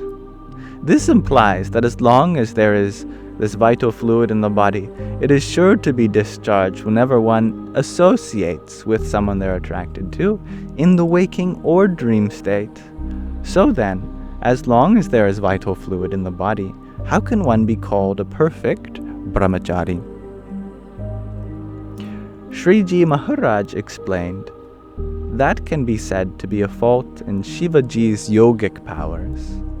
A person whose vital fluids are discharged in the waking or dream state by the thought of something they're attracted to cannot be called a staunch brahmachari. That is why in this whole world, Narayan or Rishi is the only one who has firm brahmacharya, who is the form of the divine that this tradition associates with. Since we have accepted the refuge of that Narayan Rishi, by his grace we shall also gradually become perfect brahmacharis like him, just by worshipping him. Yogis endeavor in many ways to burn the vital fluid which remains in the body. Sri Krishna Bhagwan, however, maintained perfect brahmacharya even amidst the company of those he found attractive. Such powers are only present in the divine. No one else is capable of remaining uninfluenced like that. Therefore, other yogis should endeavor to avoid thinking of attracting figures in both the waking state and in the dream state. Shukamuni then asked, in Dwarika, Sri Krishna Bhagwan had 16,108 wives. It is said that he had 10 sons and 1 daughter by each wife. How should one understand this? Sriji Maharaj clarified, the incidents of Dwarika are one thing, and the incidents of Vraj are another. In Dwarika, Sri Krishna Bhagwan had adopted the principle of Sankhya, which is one of the 6 schools of Indian philosophy. A follower of the Sankhya principle believes their own self to be distinct from the mind, body, and indriyas, the sense organs. While performing all actions, they do not regard themselves as being the doer of those actions, nor do they experience either joy or grief from those actions. That was the principle adopted by Sri Krishna Bhagwan there. Therefore, he was said to be uninfluenced. The Sankhya principle adopted by Sri Krishna Bhagwan in Dwarika is the very same Sankhya principle observed by great majesties such as Janaka, who was a great king in Hindu culture many thousands of years ago, who worshipped God as householders. In the same way, Sri Krishna Bhagwan was also a householder and was known as the king of Dwarika. Therefore, because he followed the Sankhya principle, he remained uninfluenced as well. In Vrindavan, however, Sri Krishna Bhagwan had adopted the principle of yoga, by which he maintained his vow of perfect brahmacharya, despite associating with those he found attractive. So, yoga is also technically one of the other 6 of one of the 6 schools of Indian philosophy classically, and Sri Krishna Bhagwan represents the divine. So there's a subtle reasoning here which is beautiful, I just want to point out as well, which is that the divine adopts different philosophies at different places and different times. And this is one such very direct example of that. At that time, he displayed the powers of Narayan Rishi within himself. In the Srimad Bhagavat, which is a famous story, a Purana, Kapil Dev explains to Devhuti, no one except Narayan Rishi is capable of overcoming my Maya, my material existence, in the form of those whom they find attractive. But Sri Krishna Bhagwan conquered lust while associating with them. Now consider the following incident when Durvasa Rishi came and Sri Krishna Bhagwan began sending all of the Gopis with dishes filled with food for him. The Gopis asked, how shall we cross the Yamunaji river? The Yamunaji river. At that time, Sri Krishna Bhagwan said, tell Yamunaji that if Sri Krishna is forever a brahmachari, then make way for us.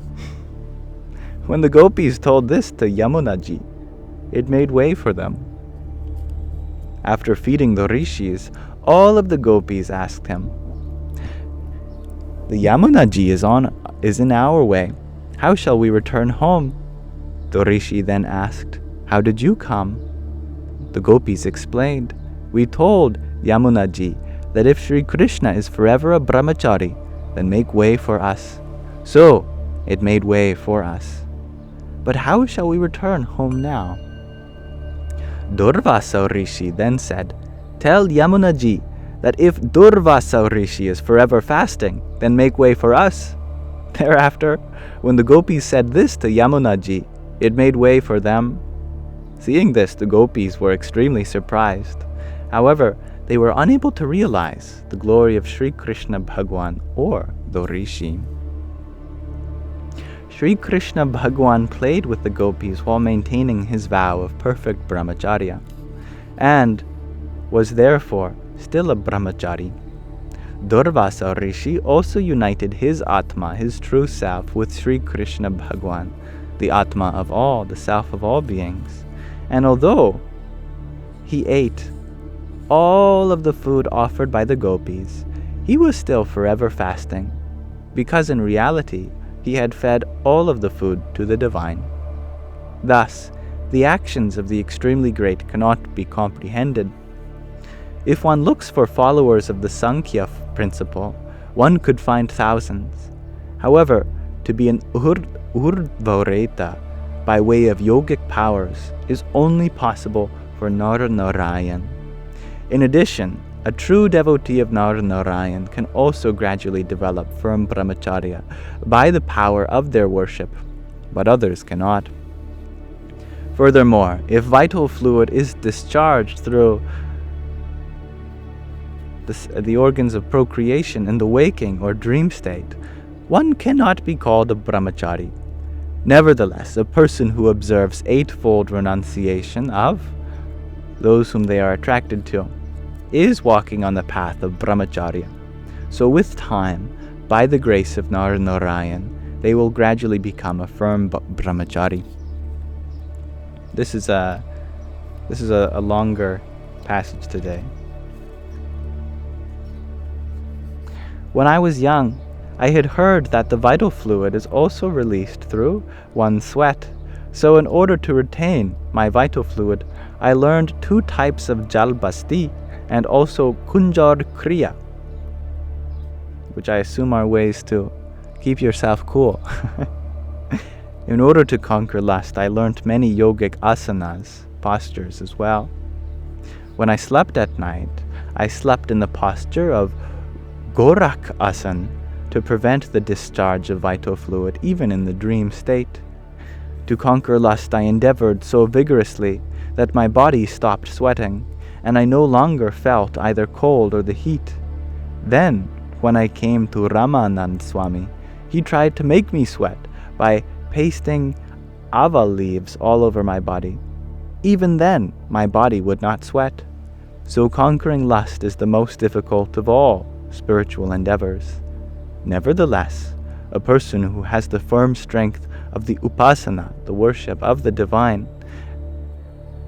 have become absolutely free from desires for vishais, experiences of the senses, and is firmly resolute in remaining free of worldly desires, becoming free of lust by the grace of the divine.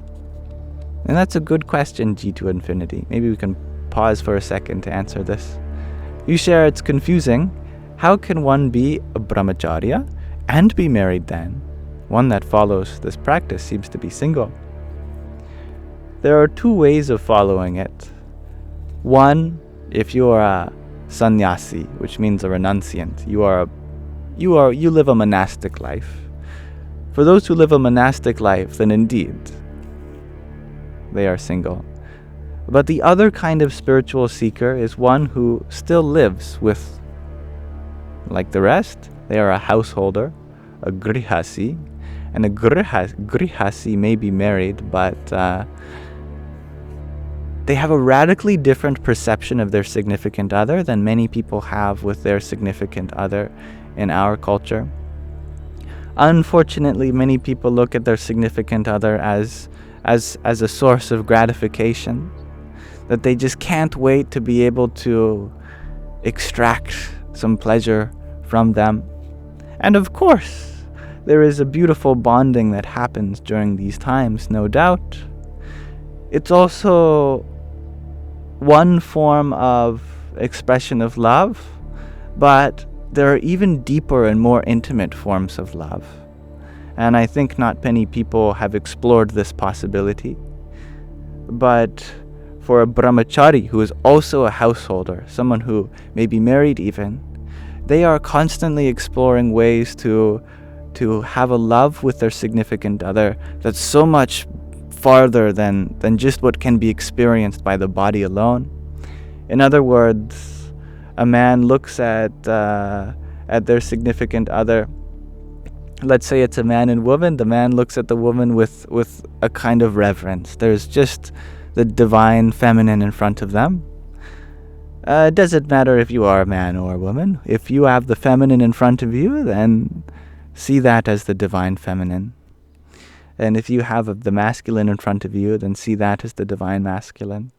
The goal for Brahmachari householders is to see each other as a form of the divine. Thus, we literally do our puja, our reverence at each other's feet. For example, Ramakrishna Paramahansa, who indeed had a significant other, whenever he wanted to worship his Ishta Devata Kali, he would go to her and he would touch her feet and he would literally meditate in front of her, because she was the divine to him.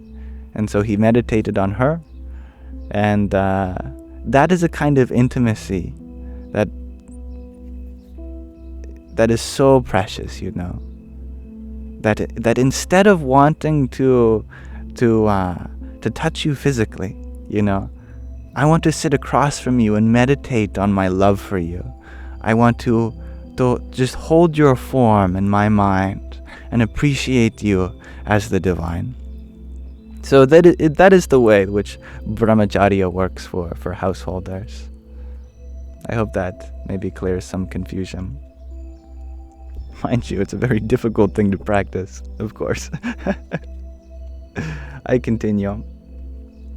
Thereafter, Nityanand Swami asked, "What is the method of becoming free of worldly desires?" It's the second part of this passage now. Is it through listening to such talks, or is it vairagya? Vairagya means dispassion, specifically for worldly things. Shriji Maharaj replied, "Vairagya alone cannot last. Ultimately, it is destroyed."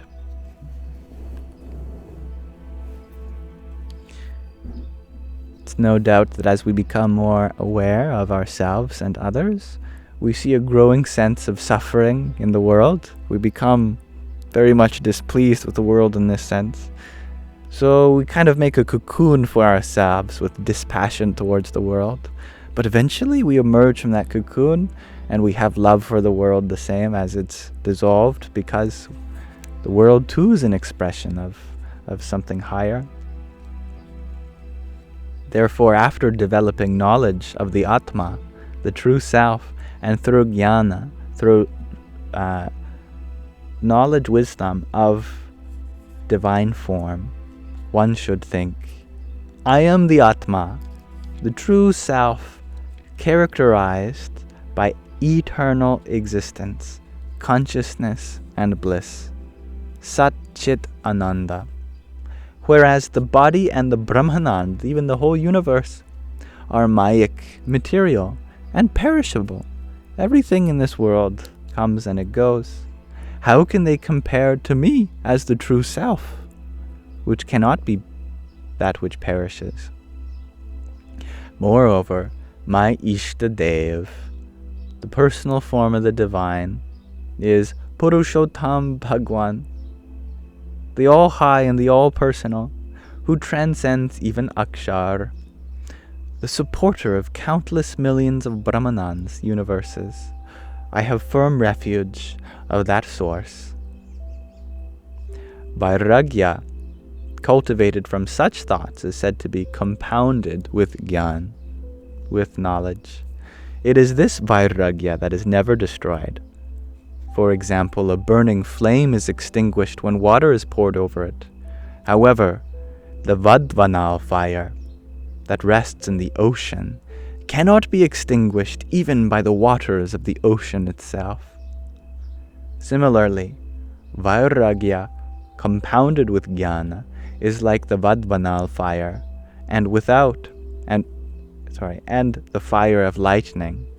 It is inextinguishable. Without that Jnana, that knowledge, though, other forms of Vairagya cannot be trusted. My Vairagya is like that of the fire of lightning and the Vadvanal fire. This nature of mine is known by those who have stayed extremely close to me. However, those who remain far from me are unable to realize my nature.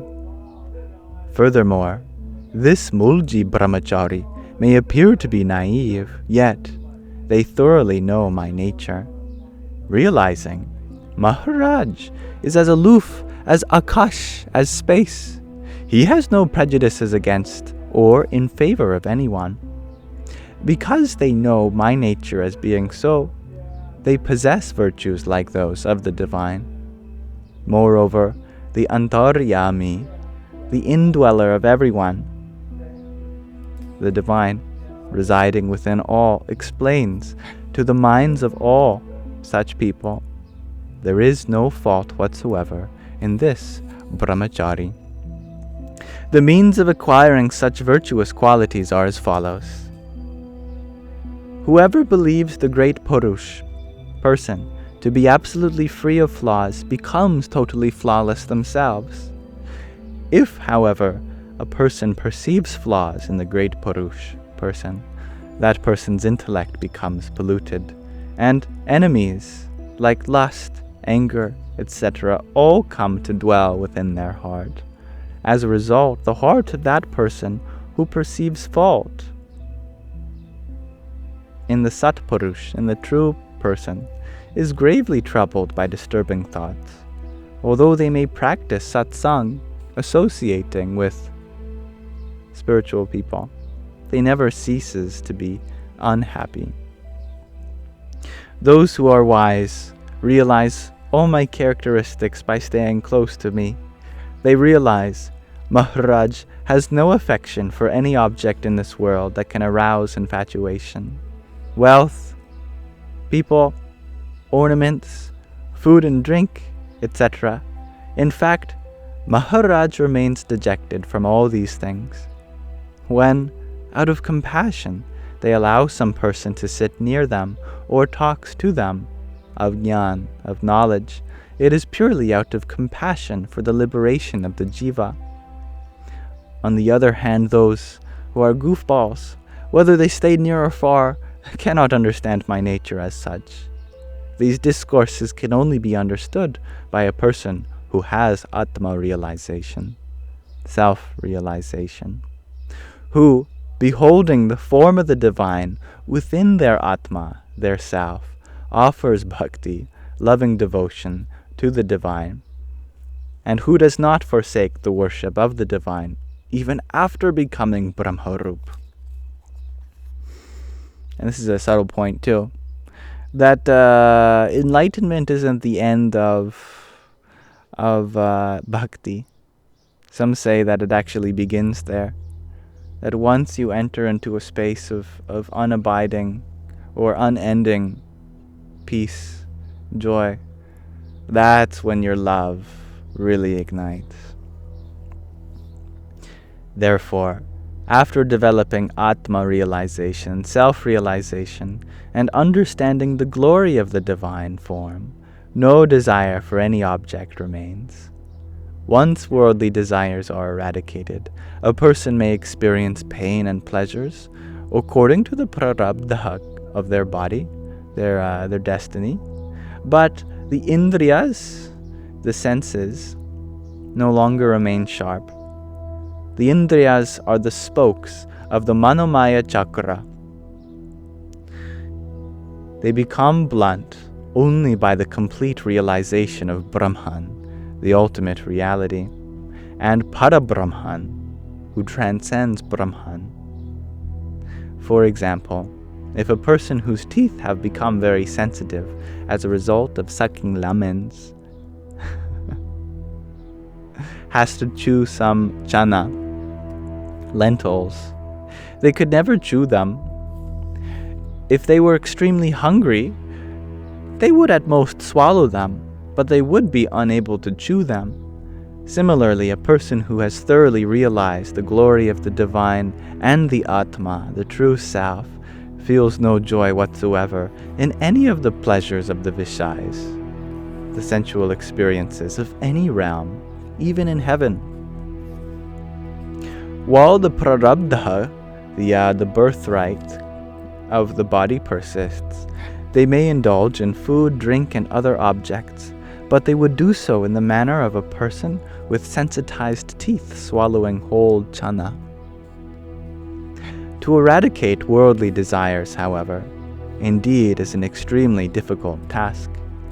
In fact, they remain even after mastering samadhi, which is a state of consciousness that appears in meditation. After attaining samadhi, there is no way a person can return from the form of Brahman, the ultimate reality, back into their body. Yet, if they do return, it is because of one of three reasons. Firstly, they return to their body from samadhi if they harbor desire for worldly pleasures. Or, if someone is extremely powerful, they can enter into samadhi and return to the body according to their own will. Lastly, if there is another person who is much more powerful than oneself, then that person can bring one back into the body from samadhi. There are three ways of returning to the body from samadhi, and those are them. When samadhi occurs, a person has the darshan, the presence, the divine witnessing of Brahman, the ultimate reality, and sees the divine light of Brahman to be like that of countless millions of suns.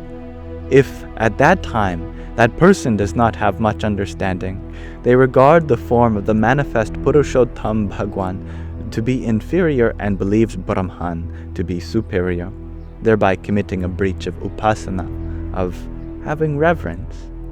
That is why firm faith should be developed in the manifest form, because only then can all things be accomplished.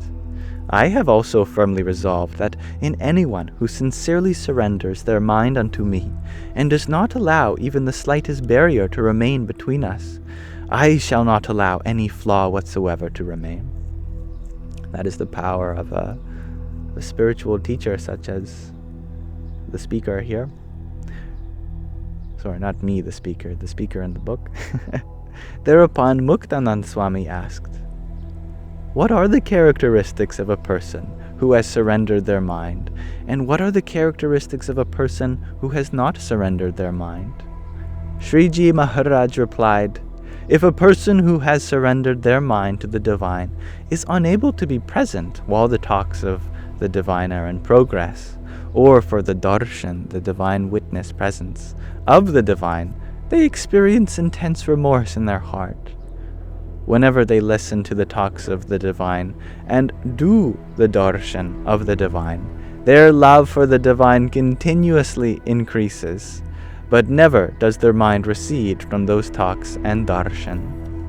Moreover, when the divine gives a command to someone to stay far away, a person who has surrendered their mind would think to themselves, 'If that command were given to me, I would gladly go to Burhanpur or Kashi, or anywhere else for that matter.'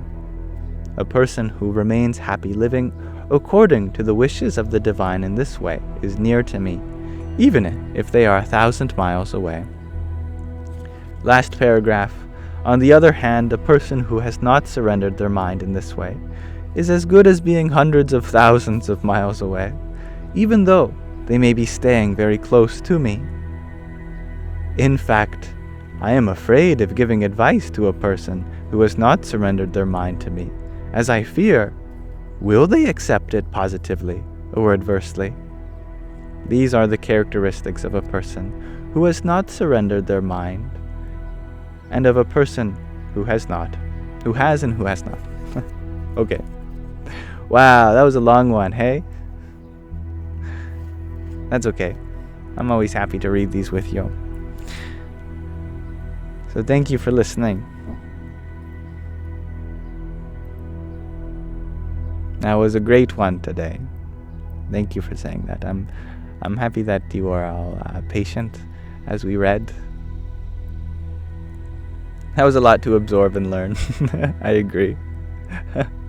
But what can we learn about this when it comes to transcending lust and being free of worldly desires? Well, that lust has a lot to do with our physical body, as well as the subtle body. And of course, the purpose of this lust is for procreation to go on. Without it, we wouldn't be here today. We would never have been born from our mother's wombs.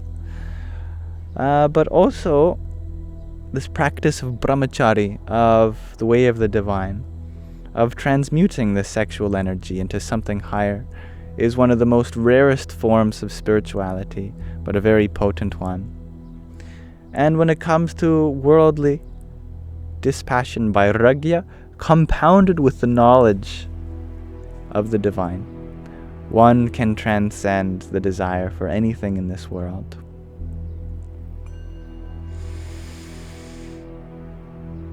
Now, there are many gifts that I had yet to extend my gratitude back to, and if those dear viewers are still here, I'd like to thank you now. Like Deb, who sent a heart me and an applause. Here's some for you.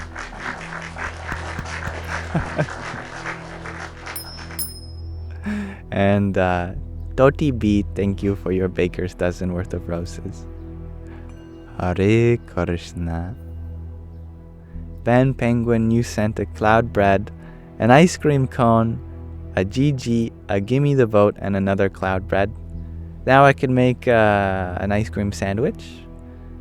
Part of a game, part of something to vote for, I guess. Thank you. Jai Hanumanji. And Spiritual Vibes, thank you for your lovely rose. Jai Swami Narayan.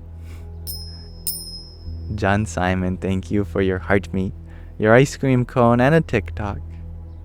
Hare Krishna. And Garrett, thank you for your tiny diny. Yippee!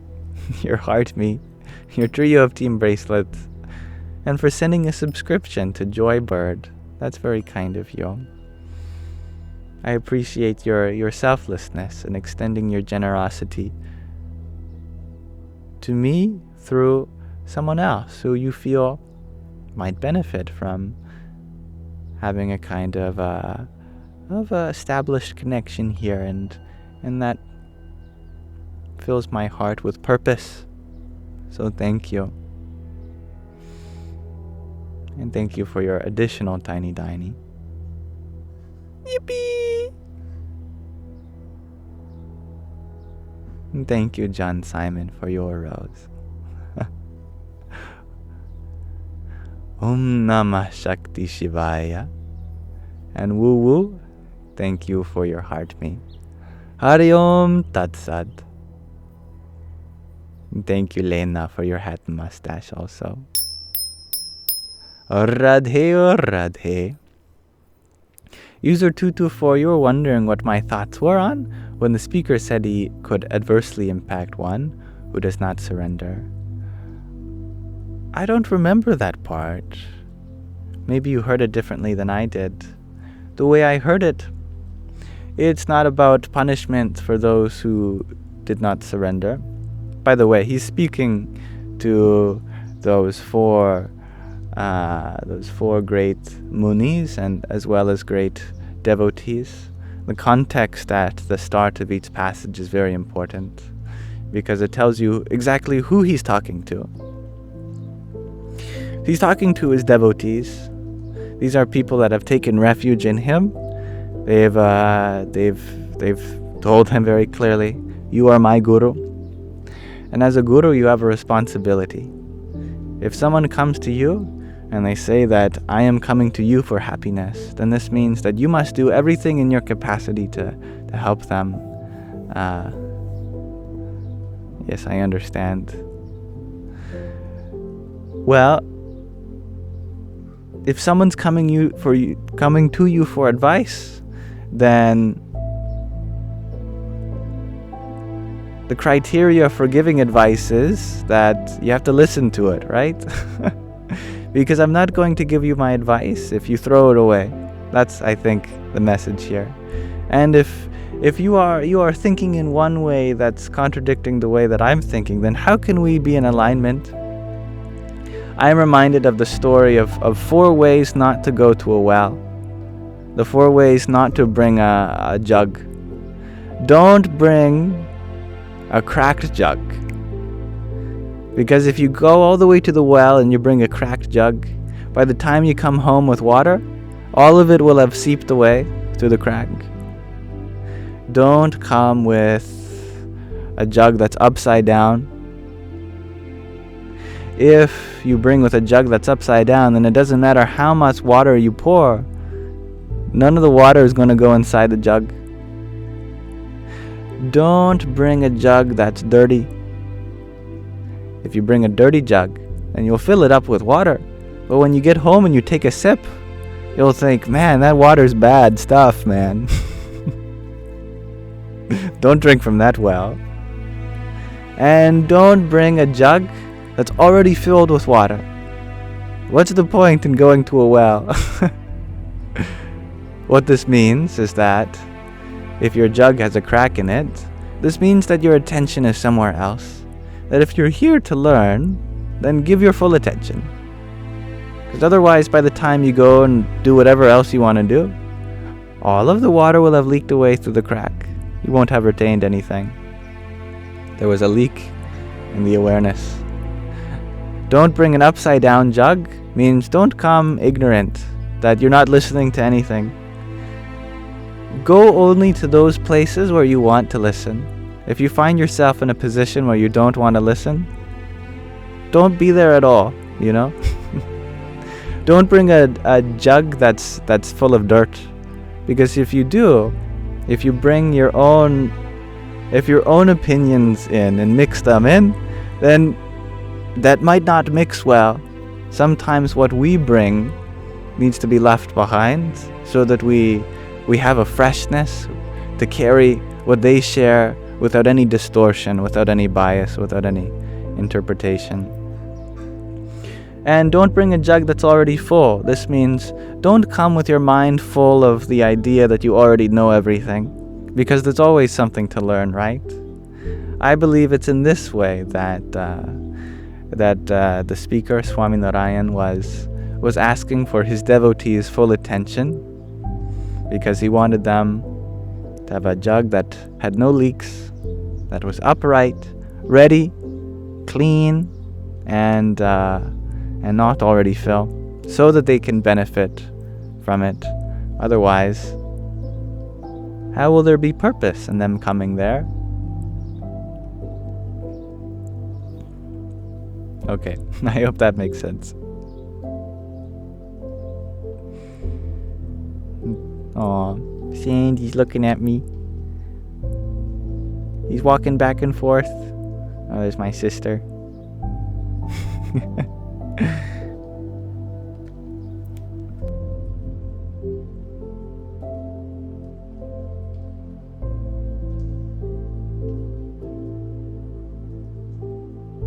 Sandy just wants to come outside, but no one's bringing him out.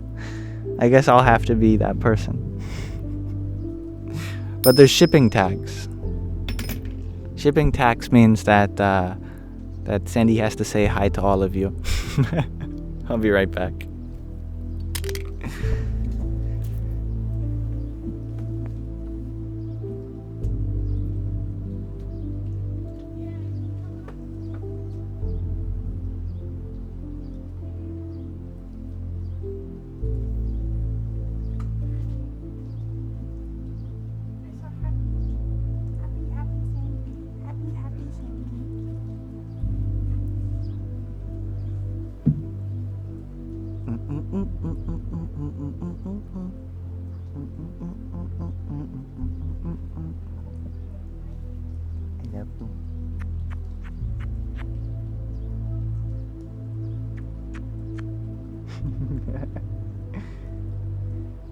I love you.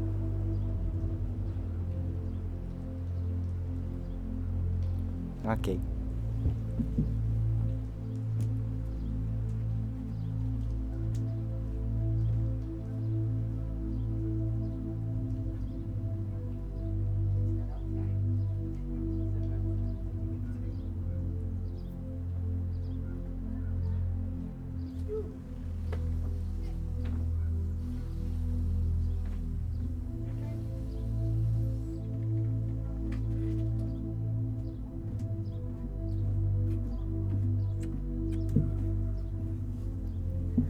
I burnt him.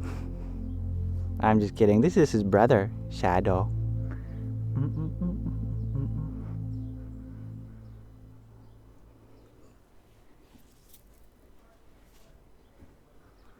Happy boy, happy boy. Yeah.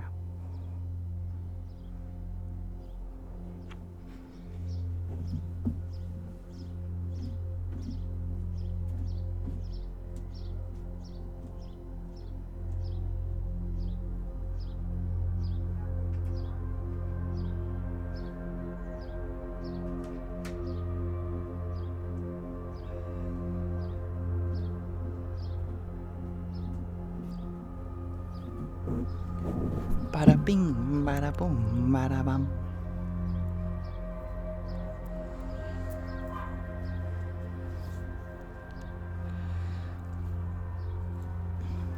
Yes, they are both very furry, soft and cuddly.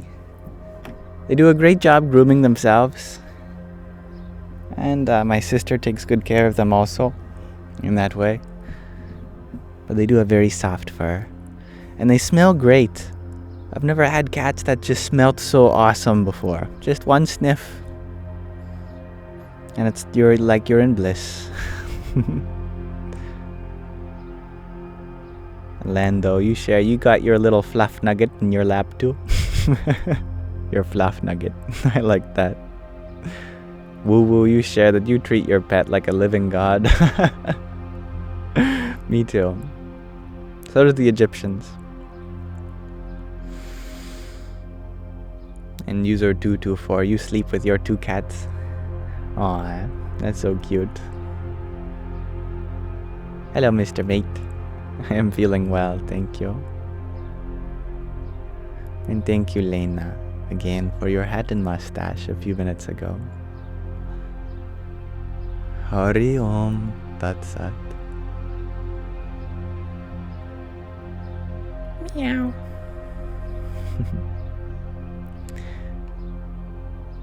Everyone got to say hi today. My mother, Sandy, Shadow.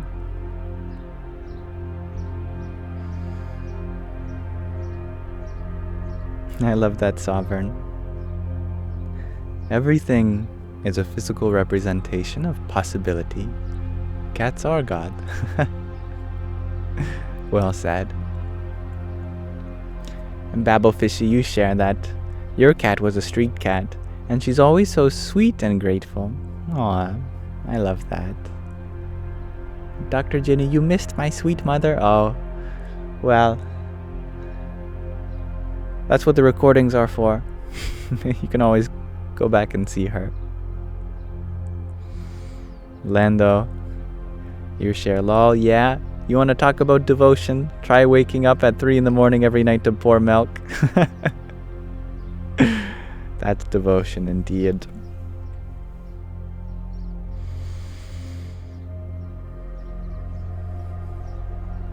I'm very grateful for all the lessons that cats have taught me throughout my life. Cats have taught me a lot about boundaries. Every pet offers a different experience of lessons. Dogs are a lesson in responsibility. Definitely. You have to be very responsible when it comes to taking care of a dog. It's also a lesson in loyalty. Dogs can teach you that they will still love you even if you might mess up. But if you step on a cat's tail, they might never forgive you. But cats teach us boundaries, that right now I don't want to be loved. Right now I want my space. Right now, the cat says, I want to be with you. I want to be in the same room with you, but I don't want you to touch me. And I like that. I think partners can be like that too. I've definitely had girlfriends that are the same way. I want to be near you right now, but I don't want you to touch me.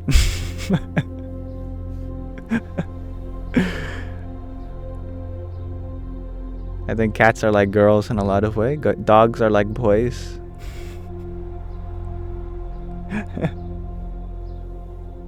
Boys are easy to forgive, but girls, they take a long time too. It's like cats and dogs.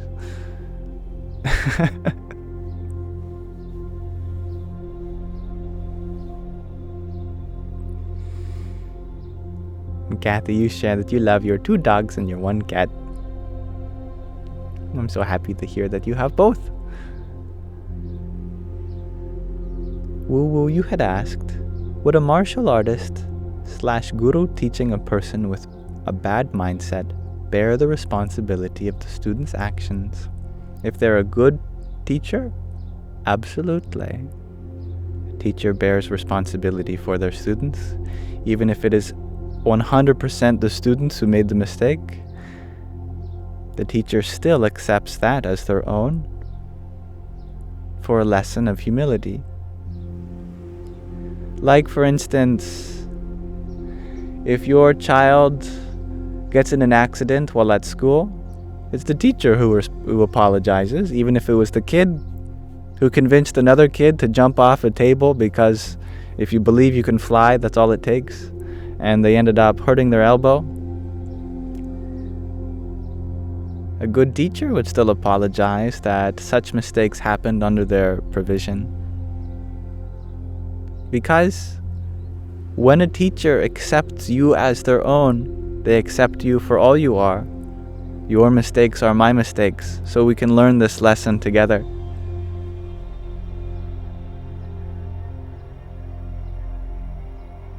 It is one way in which a guru is able to help solve the problems of their students, because they see themselves in their students. Thus, all that they have to work on, they work on with their students. Your suffering is my suffering. My love is your love. This is the mindset of a teacher.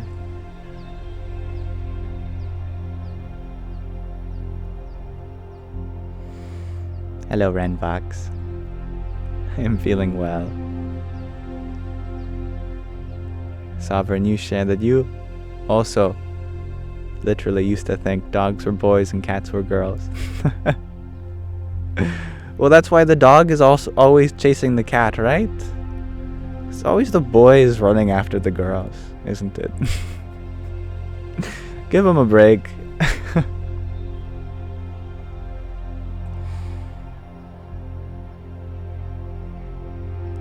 Patriot Hill, you are wondering, where am I from?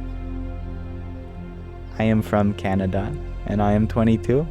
I can guess where you're from, and it's a special day for you. 4th of July. I hope you are having fun today. I'm sure it's quite late for you, although it might even be the 5th of July for you if you're on the East Coast. I don't know. What part of Canada? The West Coast, on Vancouver Island.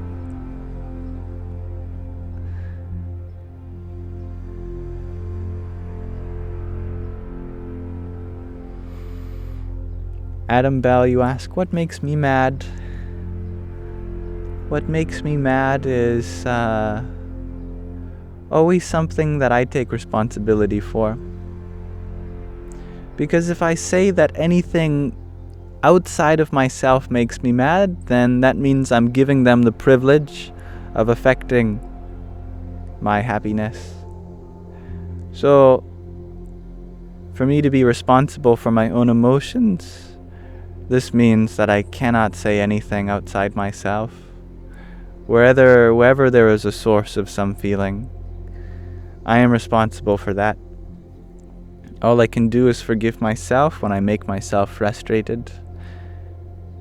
If ever it appeared that I was ever frustrated with any of you, then I was really only frustrated with myself.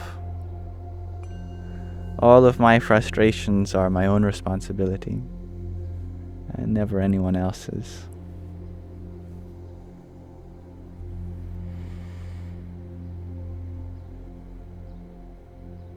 And thank you, Woo Woo, for your 23 roses.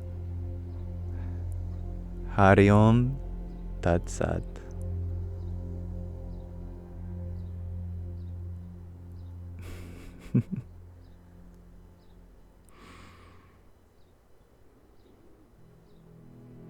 Lando, you were wondering if I have a Rudraksha? Yes. And if so, how many mukhi is it? I don't know what a mukhi is. Faces? How many faces are my Rudraksha? Is that what you're asking? It's the common 5-faced Rudraksha. Yeah.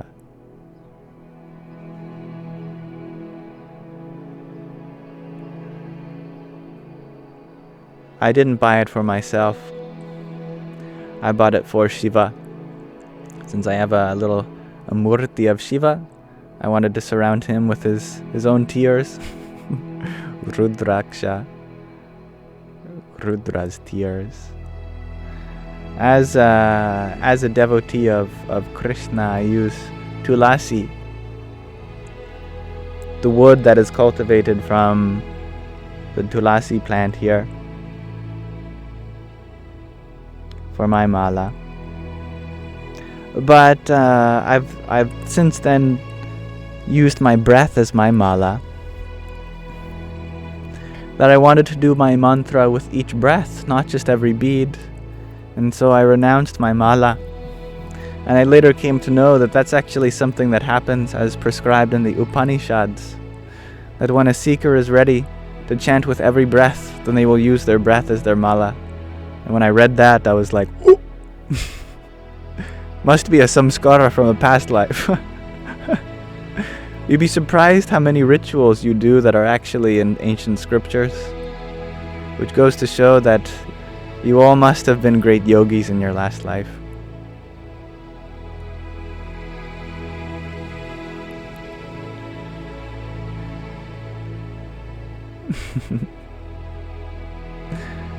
Yes, Tulasi Devi, she is growing very, very fast. Exponential growth, literally.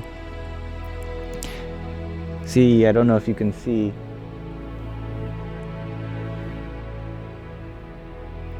But she has these seed bulbs which blossom from her, and they grow to be very big.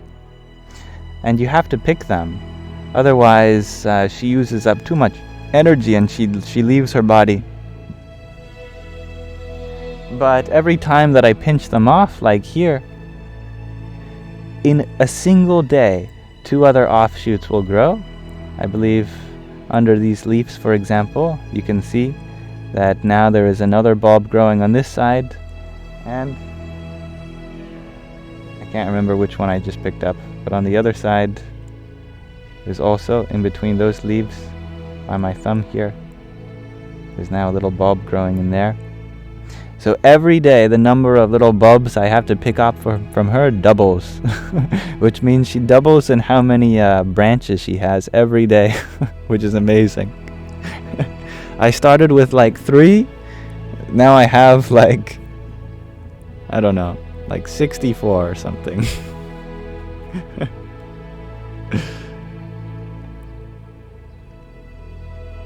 Is she giving off a scent right now? Not right now. It seems that she gives off a scent when we are singing to her. So when we do our meditation later, our mantra japa, maybe she will grace us with her scent.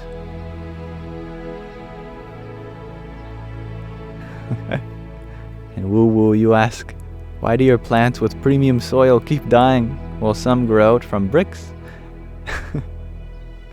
Because there's no such thing as premium soil. Every plant has its own favorite kind of soil. Some prefer more sandy soil, some prefer more loamy, some prefer soil with high clay content, some prefer more acidic soil, some prefer more basic, some prefer this much watering. Some plants are very particular. And I've learned with Tulasi that pruning is a big part. That actually you should sometimes cut off parts of the plant that are taking up too much energy from her. Because if she expends all her energy trying to do this one thing, then she'll exhaust herself and she'll leave her body. So I've recently learned that pruning is a big thing to plants' health. It's like setting boundaries for them. It's like, no, you're not going to do this because you're going to hurt yourself doing that. It's like little children. I want to do this. I want to do that. I want to do this. Please, please, please, can we do that and this and this and that and that and that? And we say, my child, if you expend all this energy, when will you have time to grow? When will you have time to be yourself and just thrive as you are? You're going to exhaust yourself by doing everything. Just stick to one thing at a time, my child. So too, we treat plants in a similar way.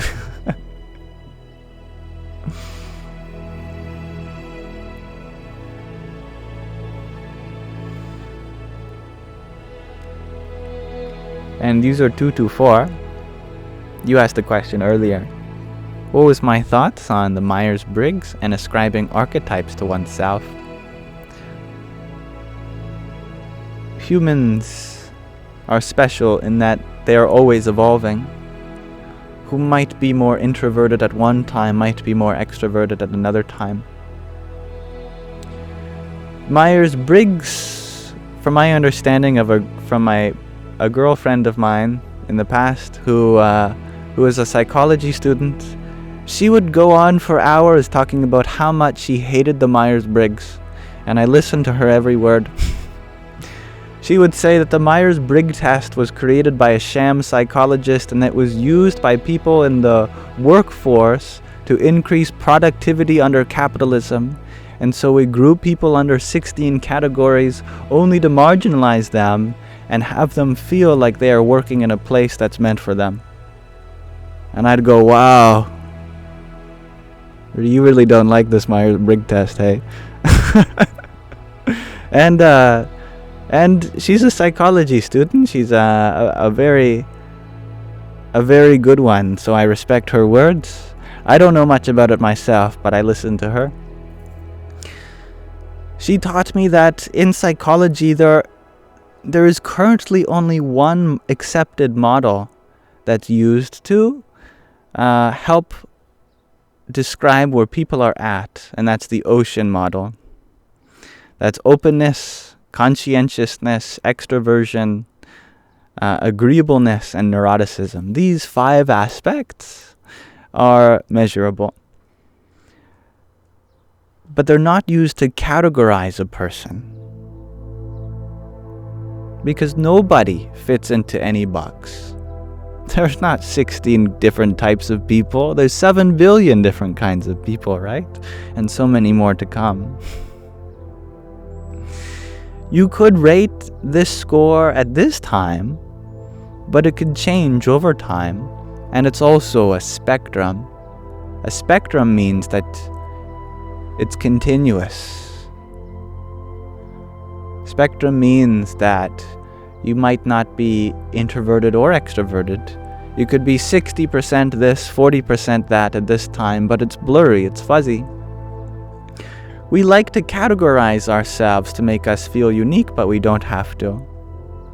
Understanding that you do not fit into any boxes, that is what will expand your sense of self. So, although I can't tell people what to do with their life, it is my wish for everyone that we drop these categories, that we see past each other's boxes, that we don't put ourselves under any label, that we are not defined by any of these terms. You are neither introverted nor extroverted. You are neither intuitive nor feeling. You are neither American nor Indian nor Canadian nor a male nor a female, nor are you a doctor, nor are you an engineer, nor are you an adult, nor are you a child. You just exist in your own way. You might find expression in any particular form at this time, but if you limit yourself, how will you ever become unlimited? So I hope to be very clear about that. Archetypes are just methods of expressing oneself, not defining oneself. Archetype does not mean that you fall into a class or category. It means that at this moment you are able to express a certain dimension of life. But no one is defined by any particular measure. We are all beyond these things. We just live in them for a period of time and move on from them.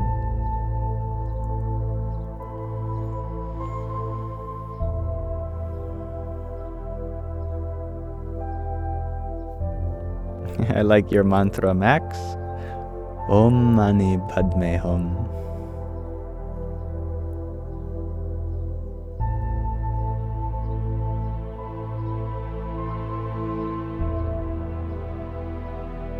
And thank you, Karina Udlote. I don't know how to pronounce your lovely name. Thank you for your heart me and your dozen roses. Om Namo Bhagavate Vasudevaya. And Renvox, thank you for your fire. Radhe Radhe. It breaks my heart sometimes when I look into people's bio and there's all these boxes they put themselves in, and they proudly say that I am not this, I am not that. Because that's all it means to call yourself something. If you say I am this, then what you're also saying is that I am not that. Which means we're excluding part of the universe from expressing itself through us. We are making ourselves small, but we should become big, vibrant expressions of life which have no demarcations one way or another. Only then can we truly be whole and one with everything. No? Good night, dear Priscilla. I love you. I'm happy that you're here. Always makes me happy when I see you. I hope that you are feeling better, that your cough has gone away, or it's coming to an end. I trust that you're getting the help you need and getting lots of rest. It's very late where you are now. Make sure you get lots of sleep. Me, me, me, me, me. Me, me, me, me, me. That's true. AAF, sometimes you have to define yourself. Or maybe what we really mean by this is sometimes we have to fight against how others have defined us. That when someone has put you in a box, we fight to show that we're not defined by that box. That we're more than just what you think we are. And there is an absolutely beautiful fight that is ongoing, especially with those in the LGBT, that they are not fighting to be defined in one way. They are fighting to stop people trying to define them in any way. Isn't it so? And I think that's wonderful. Dreamweaver, you share. Your friend told you that he identifies as an udon noodle. That's funny.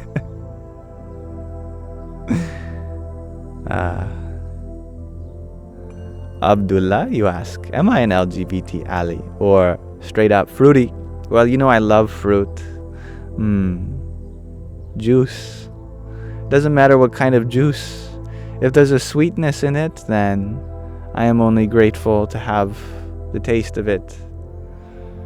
Apple juice, strawberry juice, grape juice, orange juice, lemonade. I'm a big fan of fruit, especially fruit juice. But you can consider me your ally. Being an ally doesn't mean I'm on a side. It means that I'm here to support you.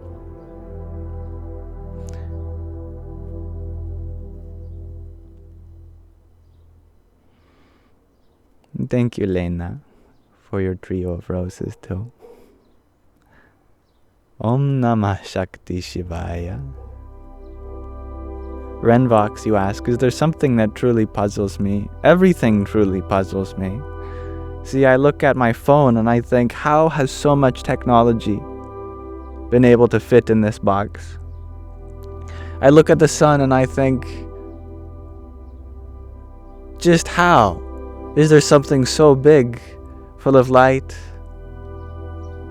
How is the universe arranged in such a way to have the perfect combination of forces of electromagnetism and the nuclear force and gravity to give rise to this vibrant ball of light? That puzzles me.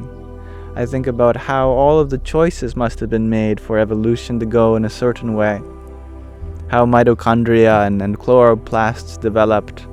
Wow, that puzzles me. I think of how I was able to grow in this body in my mother's womb, and how she was able to do that with her body miraculously. That puzzles me. I look at someone and they just don't know how much I love them. That puzzles me. I think about color and how I'm able to experience vision, and not just a kind of black and white vision, but one which is able of producing so many different experiences we call red, green, blue, cyan, magenta, yellow. That puzzles me. All I know is that I'm surrounded by puzzles, but I'm one of the puzzle pieces too. That I might not know the nature of all of the other pieces of the puzzle, but as long as I fit in to the puzzle pieces around me, then I'm part of the greater whole of the picture.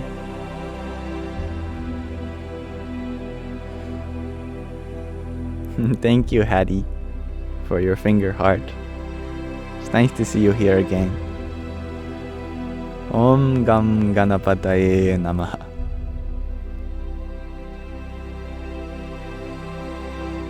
And Max, you share that we are the universe experiencing itself through a human life who forgot who they are. That's so wonderfully stated. Hello, Daniel. Dreamweaver, you share that how the world naturally supports and supplies us with life never ceases to amaze you. I concur. Debbie Leon, you ask, when one is in constant and terrible pain, how does one keep positive?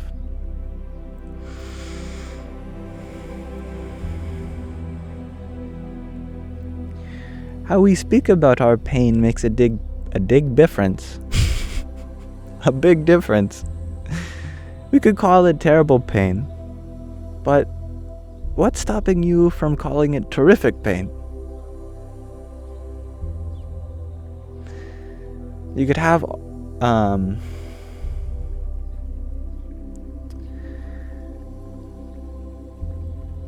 an experience of the senses and label it as one way. But it is us who decides whether an experience works for us or against us. Sometimes pain is not a sign that we are being punished or have done something wrong. pain is an opportunity to be so vibrantly alive that we are growing in some way. Like those who go to the gym. They know that their muscles are growing when they are in pain. Therefore, you can learn to appreciate the pain of bodybuilding because it means that you are working outside your comfort zone and striving for something beyond the experiences of that moment. People fall in love and experience great heartbreak. But do they regret it?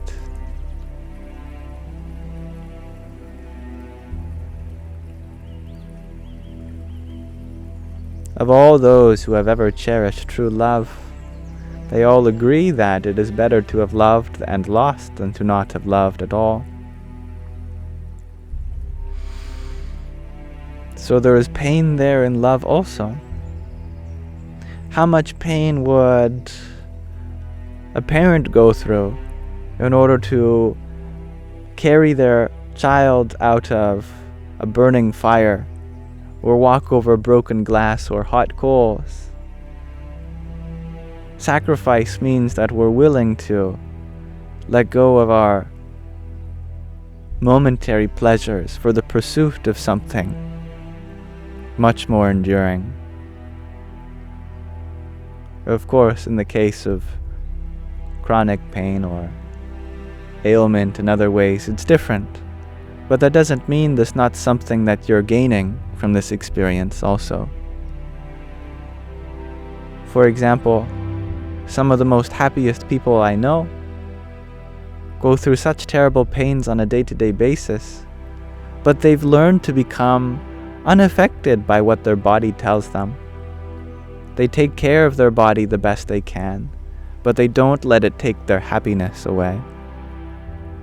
Consider your body like a project. Sometimes the project just has these problems that don't seem to resolve themselves. But what an experience it is in another way to learn lessons. There are people that work on cars, and their cars might start off in bad shape, or after lots of use, they might turn into bad shape. But they enjoy the experience of taking care of it, because that's their vehicle. But that doesn't mean that their vehicle is an expression of themselves. It's the work we do with it that defines us. It's the effort we apply to it, and not the state, the condition that it's in at this moment.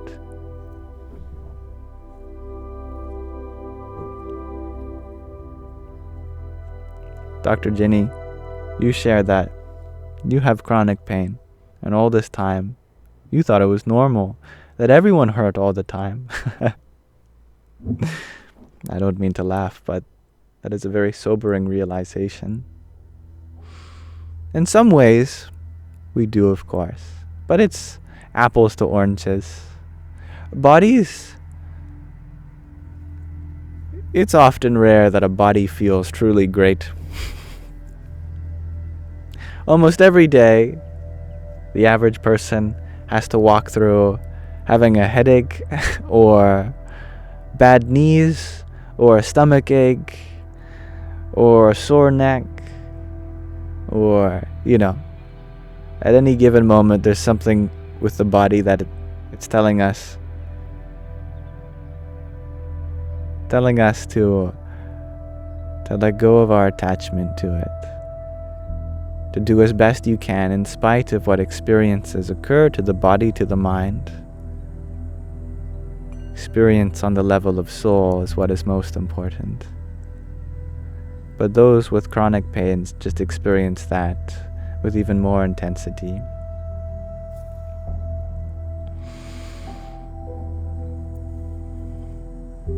And thank you, Daniel, for your rose a few moments ago. And thank you, Renvox, for sharing hugs with all of us.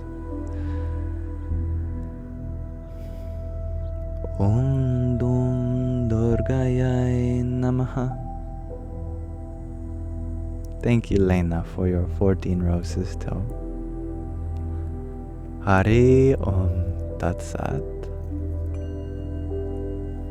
Dr. Jenny, you share that you just couldn't understand why everyone else did things easily and you couldn't. You felt like a failure. No. You are very successful at being Dr. Jenny, that's for sure.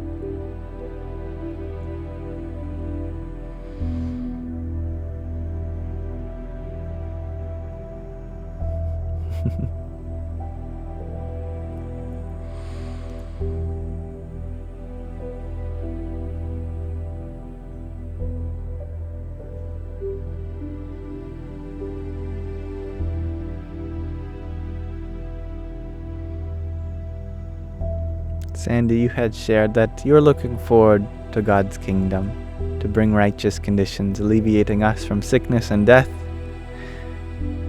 Me too. But we don't have to wait, because we are the ones responsible for bringing that here. God says, here's the kingdom. I've put it inside you. Here is the world. I've put you inside that. And we go, well, we're waiting. God says, waiting for what? Well, we're waiting for the kingdom of heaven to arrive. God said, weren't you listening? It's inside you, and you're in the world. Now bring it out. No, that's your job. God says, no. My job is to have created it, create you, and empower you with the ability to bring love to the world. Now do that. We say, nah, that's too much work. You do it for us. God says, but if we do it for you, then how will you enjoy the satisfaction of having conquered the world and brought spirit into it?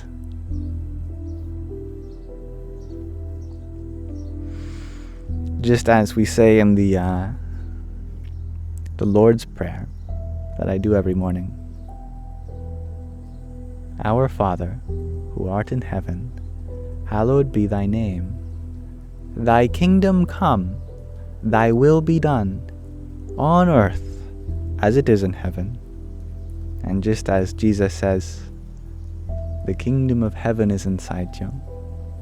So, if the will is to be done in the world where we are, as it has already been done inside us, inside the kingdom that's inside us, then that sounds like it's a job for us, doesn't it? It sounds like that's our responsibility. And I look forward to embracing this task. What does that mean, even? What is heaven? It's an abstract concept, isn't it?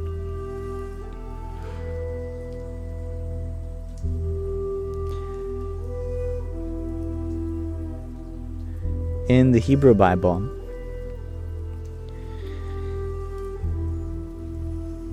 Genesis 1:1, in the beginning God created the heavens and the earth.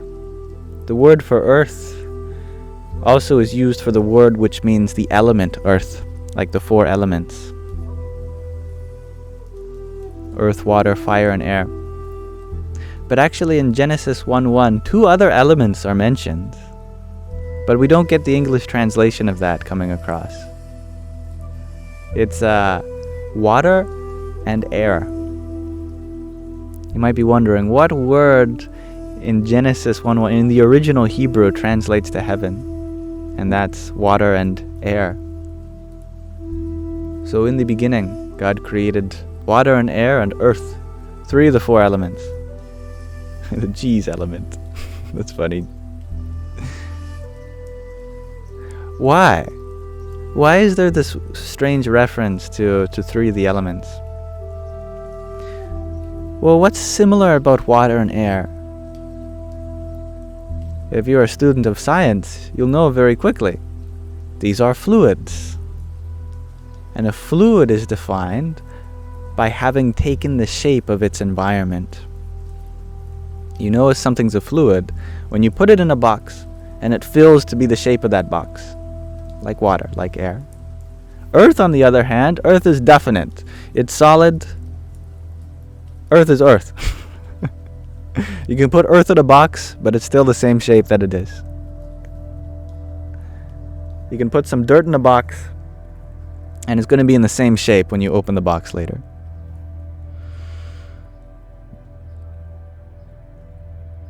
What is the significance? Well, this means that heaven refers to the formless, something that is not set in stone, literally. Heaven refers to that which is dynamic, which is moving, which is always changing. And earth refers to that which is stubborn and unchanging. So to bring heaven to earth really means that we are making it dynamic, that we are not being fixed in our ways, that we are becoming formless ourselves and not identified with any form in particular, but always changing. Heaven is that latent potential that's in water, that's in air, because it can give rise to so many different experiences. Water can come in the form of an ocean, or a wave, or as rain, or a river, or as an iceberg. It could come as steam or a cloud. It has a dynamism to it.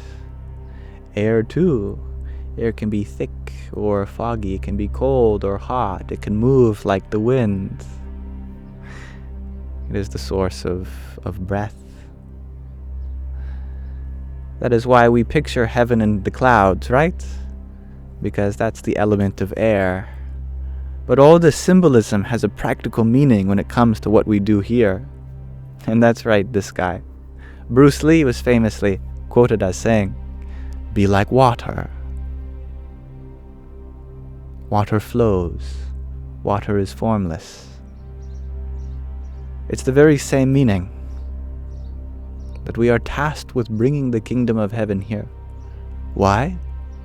To take this world and all its fixed ways and erupt it into all this expression. Because that's its potential.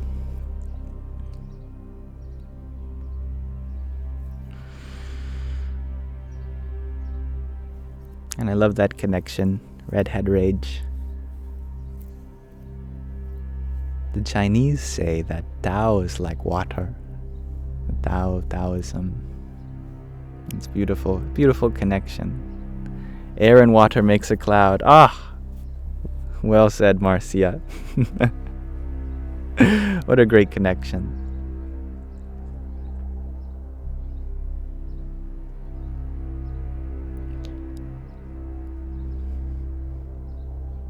And thank you, Lace, for your pair of roses you sent just a few minutes ago.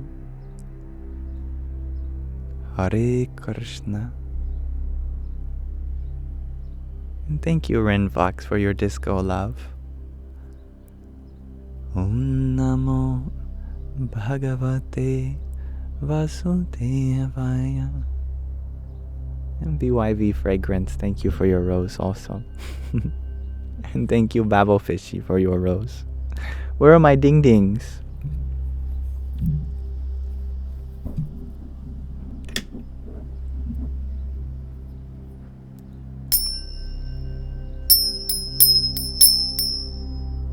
This mosquito awaits its death.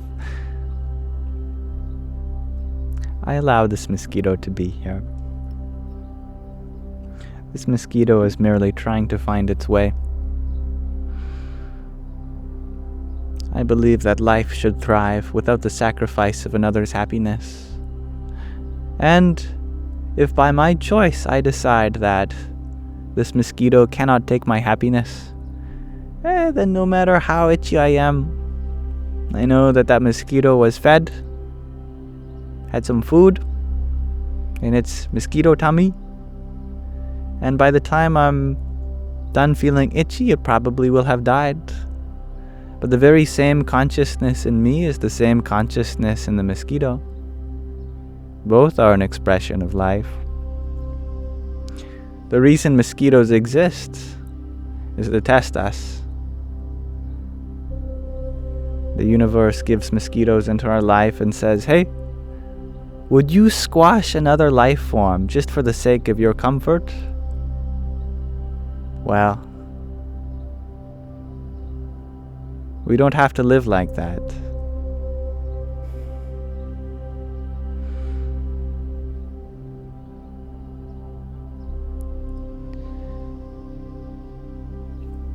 Thank you, Garrett, for your quartet of roses.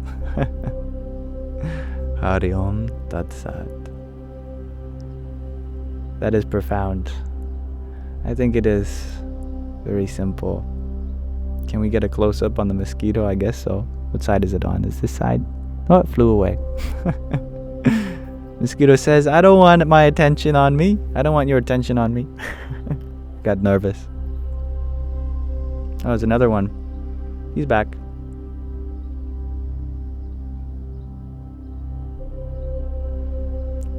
Woo woo, you asked, what if your baby dies of malaria? Fortunately, I don't live in a place in the world where malaria is transferred via mosquitoes. But indeed, the principle of Ahimsa means least harm. If you would be causing potential harm to your child, then absolutely, that's different. But considering that I am not such a baby, nor am I in harm of getting a disease from a mosquito where I live, I let them be happy. But yes, let us do a chanting session soon, Garrett. It'd be a wonderful way to end the Sangha, as always. I think it is perhaps time to bring this live stream to a close.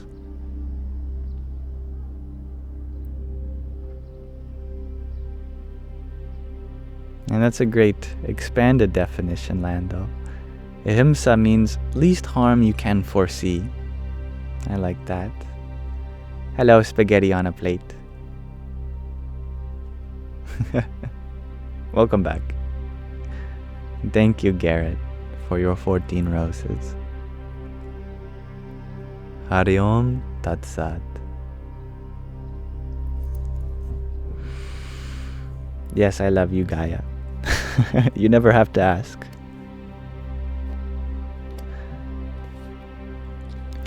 So I would like to ask you all a question of the day before we wrap up today's live stream. You were Benjamin Button. Oh. Well, you've aged backwards into the personality now known as Garrett. And question of the day, my question of the day is, why is it important to express boundaries? It's very simple. We talk a lot about boundaries, but what is the significance of having them?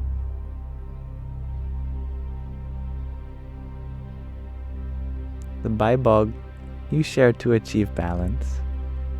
I love that. And Scott Gibson, thank you for the community fest. Jai Sita Ram. Spaghetti on a plate. You share that some people can't help but walk all over people if it's allowed. Couldn't we rephrase this in a way that does not point out a fault of others? Maybe we can rephrase it in terms of our self-respect, that it ensures that we don't get walked over.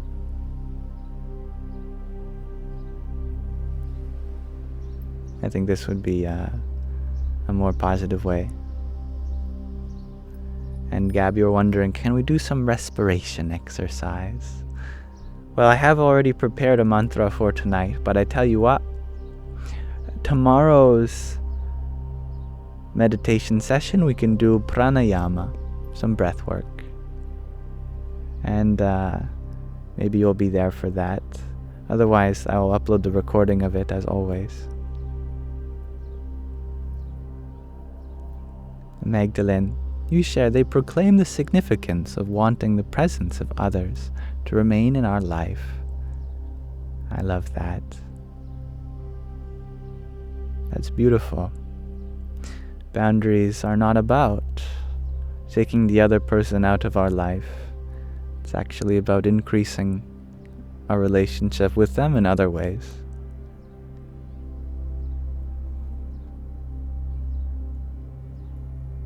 Gab, you shared, so others cannot hurt us. It's so that we won't be hurt by others. Lando, you share, it's important to express because the people who love you also don't want to hurt you. It helps them love you. That's a great way of putting it. You'll be there, Gab. Oh, I'm happy to hear that. As will Debbie. Good.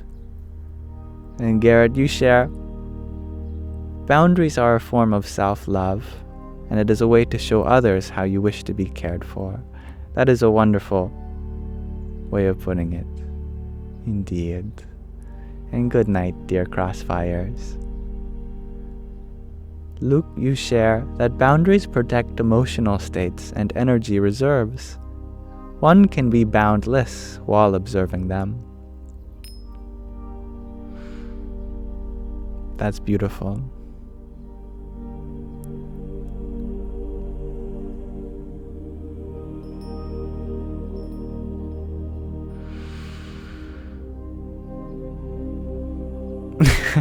Greg RG, you share that today you learned that barbed wire was made to keep out cowboys and their herds off of farmers' land. That's very interesting. So that was a definite boundary expression that led to more Western expansion. That's fascinating. John F., you shared to maintain personal sanity. I love that. Yeah. We can go insane having no boundaries, that's for sure. Dr. Ginny, you share that boundaries remind us and others that we're all equally deserving of respect and love.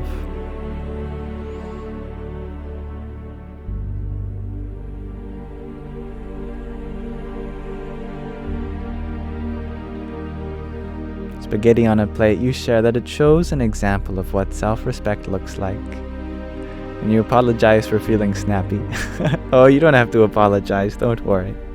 I see it as an exciting challenge to reframe things from a perspective of fault-finding to taking empowerment and accountability and humility.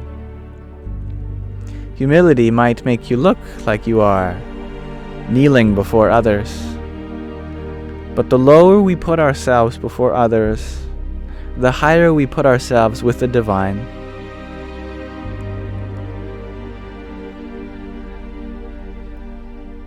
And that's right, Koribori. This is my only account. And that reminds me, I forgot to have the scrolling warning on the top of the screen that I usually have.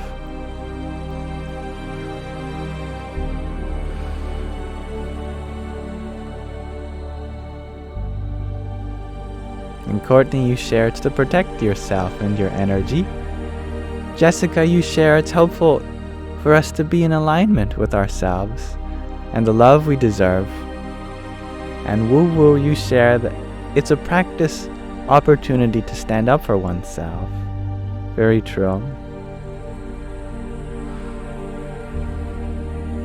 I agree, Lando. All really insightful answers.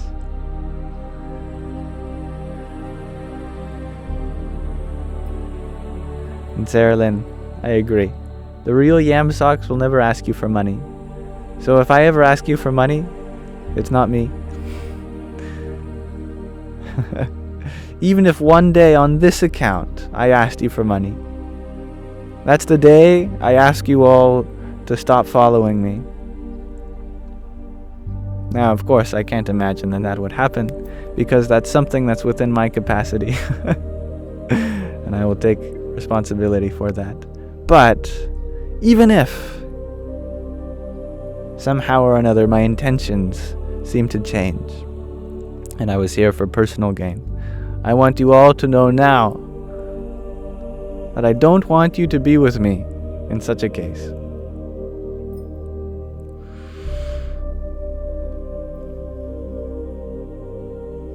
Sebastian, you ask, can you ask me for money? Yes. If you are going through a rough time. Of course, I can't give everybody money because then I'd be unable to take care of myself. And then I'd really be unable to take care of you. You know, if you are struggling and times are really hard for you, then I don't want anyone to go without food on their plate that I'm able to help with. And so please talk to me. I might not have a lot of money myself, but I certainly have more than what is required for me to live an honest life. I'm able to have food on my plate and go to sleep with a roof over my head. If any of you could use that more than me, you know, you're welcome to be in contact with me and maybe we can negotiate something.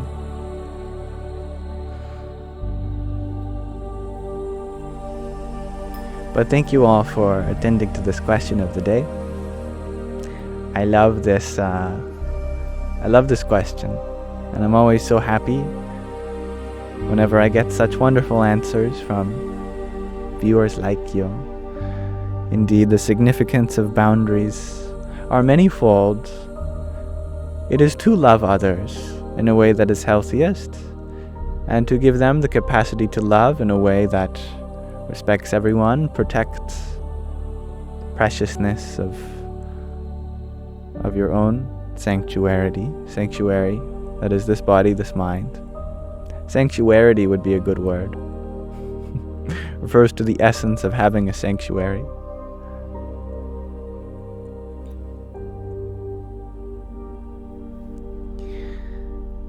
Now I'd like to do a short reading with you all, and then I'd like to do a short mantra session. So today we are going to read from this book.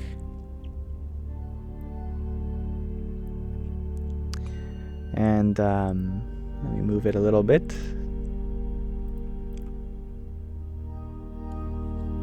This book, In Love at Ease, has been a great treasure to me ever since it was sent by one of you. We're on the 4th chapter now, on Swamishri's ability to embrace all.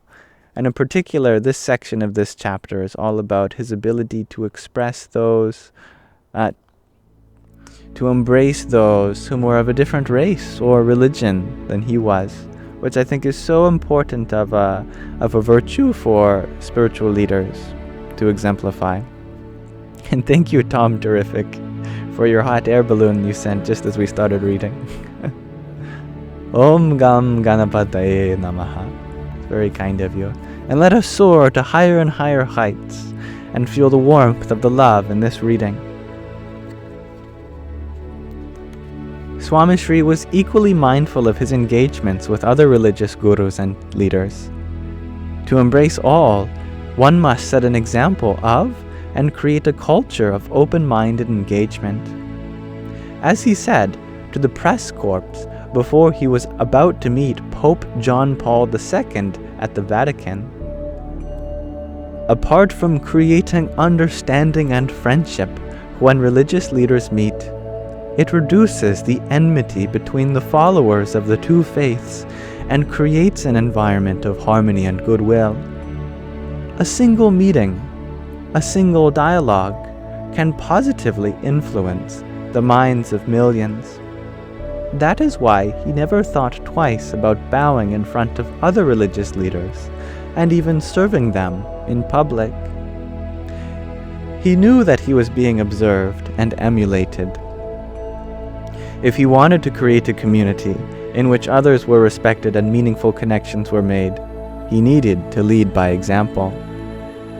In Allahabad, also known as Prayagraj, or maybe that's a specific place relative to Allahabad, I'm unfamiliar, Swami Sri noticed Sri Bandurang Shastri Atwale, here referred to as Dadaji, an eminent Hindu guru and founder of the Swadhyaya movement, walking off the stage without his walking stick. The cane had rolled off the sofa and had fallen to the floor. Swamishri immediately bent down on the floor, picked up the cane, and followed Dadaji to the stairs on the side of the stage. When the religious stalwart realized that he had forgotten his walking stick, he turned and saw Pramukh Swami Maharaj following him with the cane in hand. "Pramukh Swami? You? But why?" Swamishri responded with a silent bow, but the answer was heard by all those in attendance and those who read this now. Swamishri was setting an example of reverence and respect between religious communities, their leaders, and followers. In 1999, Swamishri traveled to the Holy Land in the Middle East. After visiting Jesus Christ's birthplace at the Church of the Nativity in Bethlehem, Swamishri met the Ashkenazi chief rabbi, Israel Meir Lau, and Sephardi chief rabbi, Eliyahu Bakshi Doron, to discuss religious harmony and the commonalities between Judaism and Hinduism. Swamishri lived the lessons he taught. After meeting the rabbis, he traveled to the Western Wall, also known as the Wailing Wall, a site of significant import and value in the Jewish and Islamic traditions. The name of the wall comes from the Arabic El Mabka, or place of weeping. The ancient Jews would come and weep at the wall to mourn the destruction of the temple on the mound and the subsequent loss of national freedom. Swamishri did not come to the wall as a tourist or visitor. He came as a believer, a bhakta. He watched the many believers around him pray, kneel, and place small pieces of paper into the recesses of the wall. Swamishri asked the sadhus to also pray with him in unison. Brahma Viharidas Swami recalls that he, as a Hindu monk, felt uneasy to pray, but Swamishri was as comfortable as being inside a mandir. Swamishri gently took a yellow flower from next to Hari Krishna Maharaj, which is the personal form of the divine that he carries with him everywhere, and placed it into a recess. He again took a second flower and placed it into the recess. He folded his hands, closed his eyes, and chanted the Swaminarayan mantra for several minutes. He prayed for world peace, religious harmony, and for the fulfillment of the wishes of all those who prayed and would pray at the wall. Swamishri participated in the rituals and traditions of others' faiths.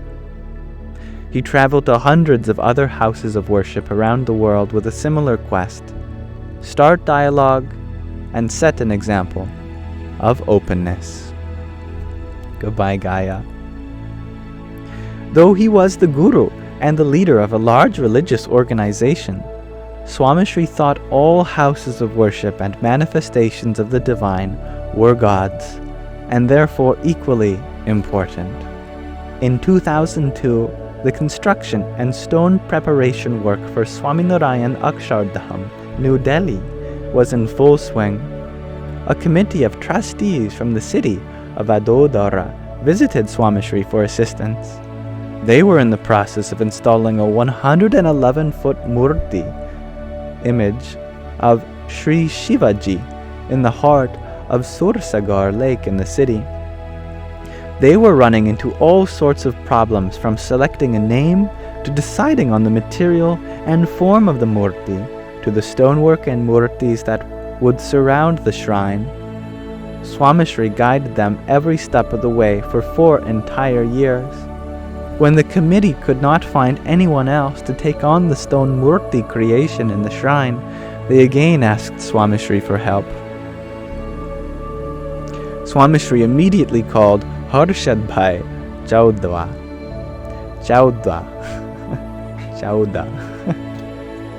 a volunteer who looked after the stone formation and carving for all of the organization's temple projects. Harshad Bhai was in Rajasthan at one of the workshops. Swamishri asked him to create the murtis, and with urgency. He also instructed him to do it for a fraction of the cost, without sacrificing quality. Harshad Bhai tried to explain, "Swamishri, things are extremely hectic with the New Delhi Akshardham project. Can't we hold off on this? Or I can send them somewhere else. It is not our project." Swamishri thought differently.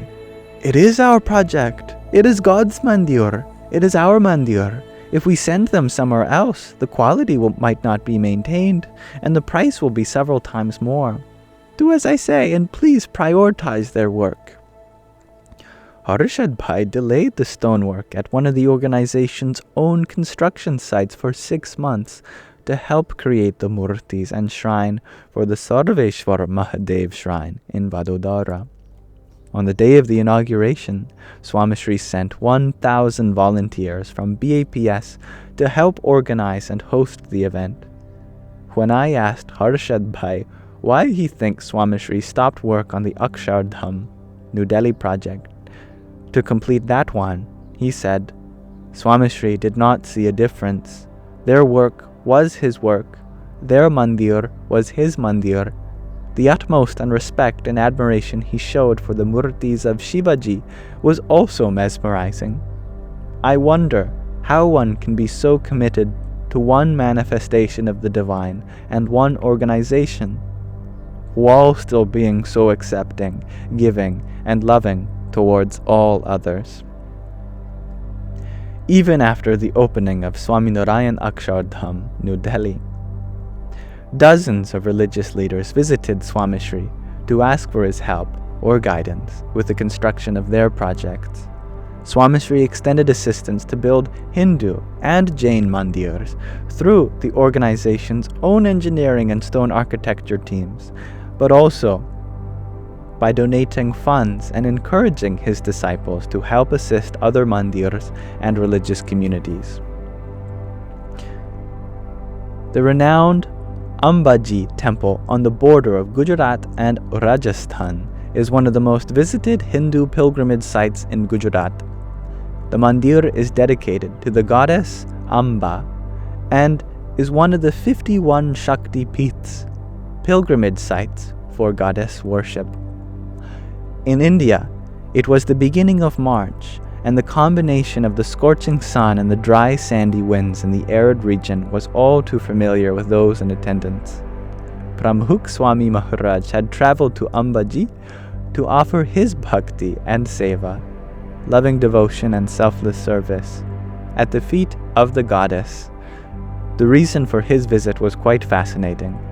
One of his bhaktas, his devotees, had offered to donate a golden pinnacle to the ancient mandir spires, with one stipulation: his guru, Pramukh Swami Maharaj, must attend the installation ritual of the golden spire. The trustees of the mandir reached out to Swamishri, who readily agreed. It would be my seva and bhakti to attend. If my being there is going to benefit the mandir, I will immediately alter my plans to attend the ceremony. Swamishri also asked Ghanshyam Bhai Soni, a skilled artisan and goldsmith, to help with the production of the 6.5 feet tall golden pinnacle. He considered this mandir his own and therefore not only dedicated his time, resources, and his disciples, but arrived with a sense of reverence and servitude befitting a true bhakta. This universal spirit of bhakti, loving devotion, is what qualified him as a universal guru. And let us pause our reading of In Love at ease there for now. So I thank you for listening.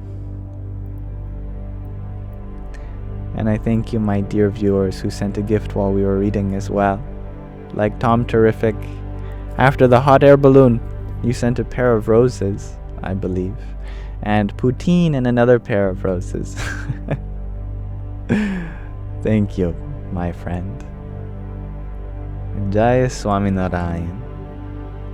And thank you, Lando, for your beautiful paper crane. Jai Sanatana Dharma. And spaghetti on a plate, thank you for your cloud bread, your tiny tiny, yippee, your finger heart, your ice cream cone, your friendship necklace and hanging lights. Radhe, Radhe. Good night, Luke. Yes, before we end the Sangha, we'll be doing a 4-minute meditation. And I believe this will be very beneficial to everyone. Thank you, Lando. And thank you for your sunglasses. The sun has since set, but the sky is still very bright for me. Om Namah Shakti Shivaya. Thank you, Om Tat Sat, for your rose. Hari Om Tat Sat. And the link below, thank you for your beautiful flowers. I'll give them to Sandy for you. Hare Rama. Spaghetti on a plate, you shared that you hadn't sent any gifts in a long time. You had to make up for it. Oh, you never have to make up for it, as there's no expectations for you. I feel your love regardless, and that means the world to me and more.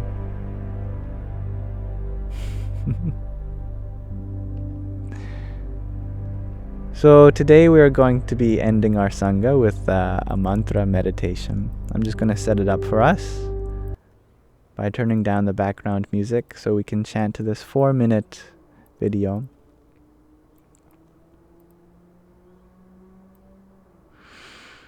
So for the purpose of giving rise to a sense of reverence and calling upon some sacred energy, we'll be doing this mantra 108 times, but very fast, so it can fit within 4 minutes, as I said. This mantra in particular is a mantra dedicated to Durga. In particular, it sounds like Om Dum Durgayai Namaha. Om Dum Durgayai Namaha, which literally means something like, oh, Durga's essence, Dum, the sacred bija syllable which invokes her. Durgayai, which means Durga, to thee, Namaha, salutations. And Durga is the fierce mother. She is the form of the divine feminine, which represents the feminine which is riding into battle on none other than a tiger with weapons in each hand, but still she's a mother and she's lovely and we love her. And she's awesome. And just for fun, here is what the mantra looks like in the script that I have been making for Sanskrit, since long ago the original script for Sanskrit was lost. But the sounds are so rich and have such a sacred structure that I believe the world could be using a script that represents the secret structure of the phonetics. So I've been working on this script for some time.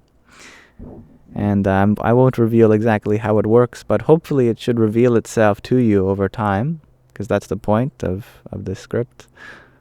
Om Dum Durgayai Namaha. Without further ado, let us chant for Durga Mata, the fierce mother. Here we are.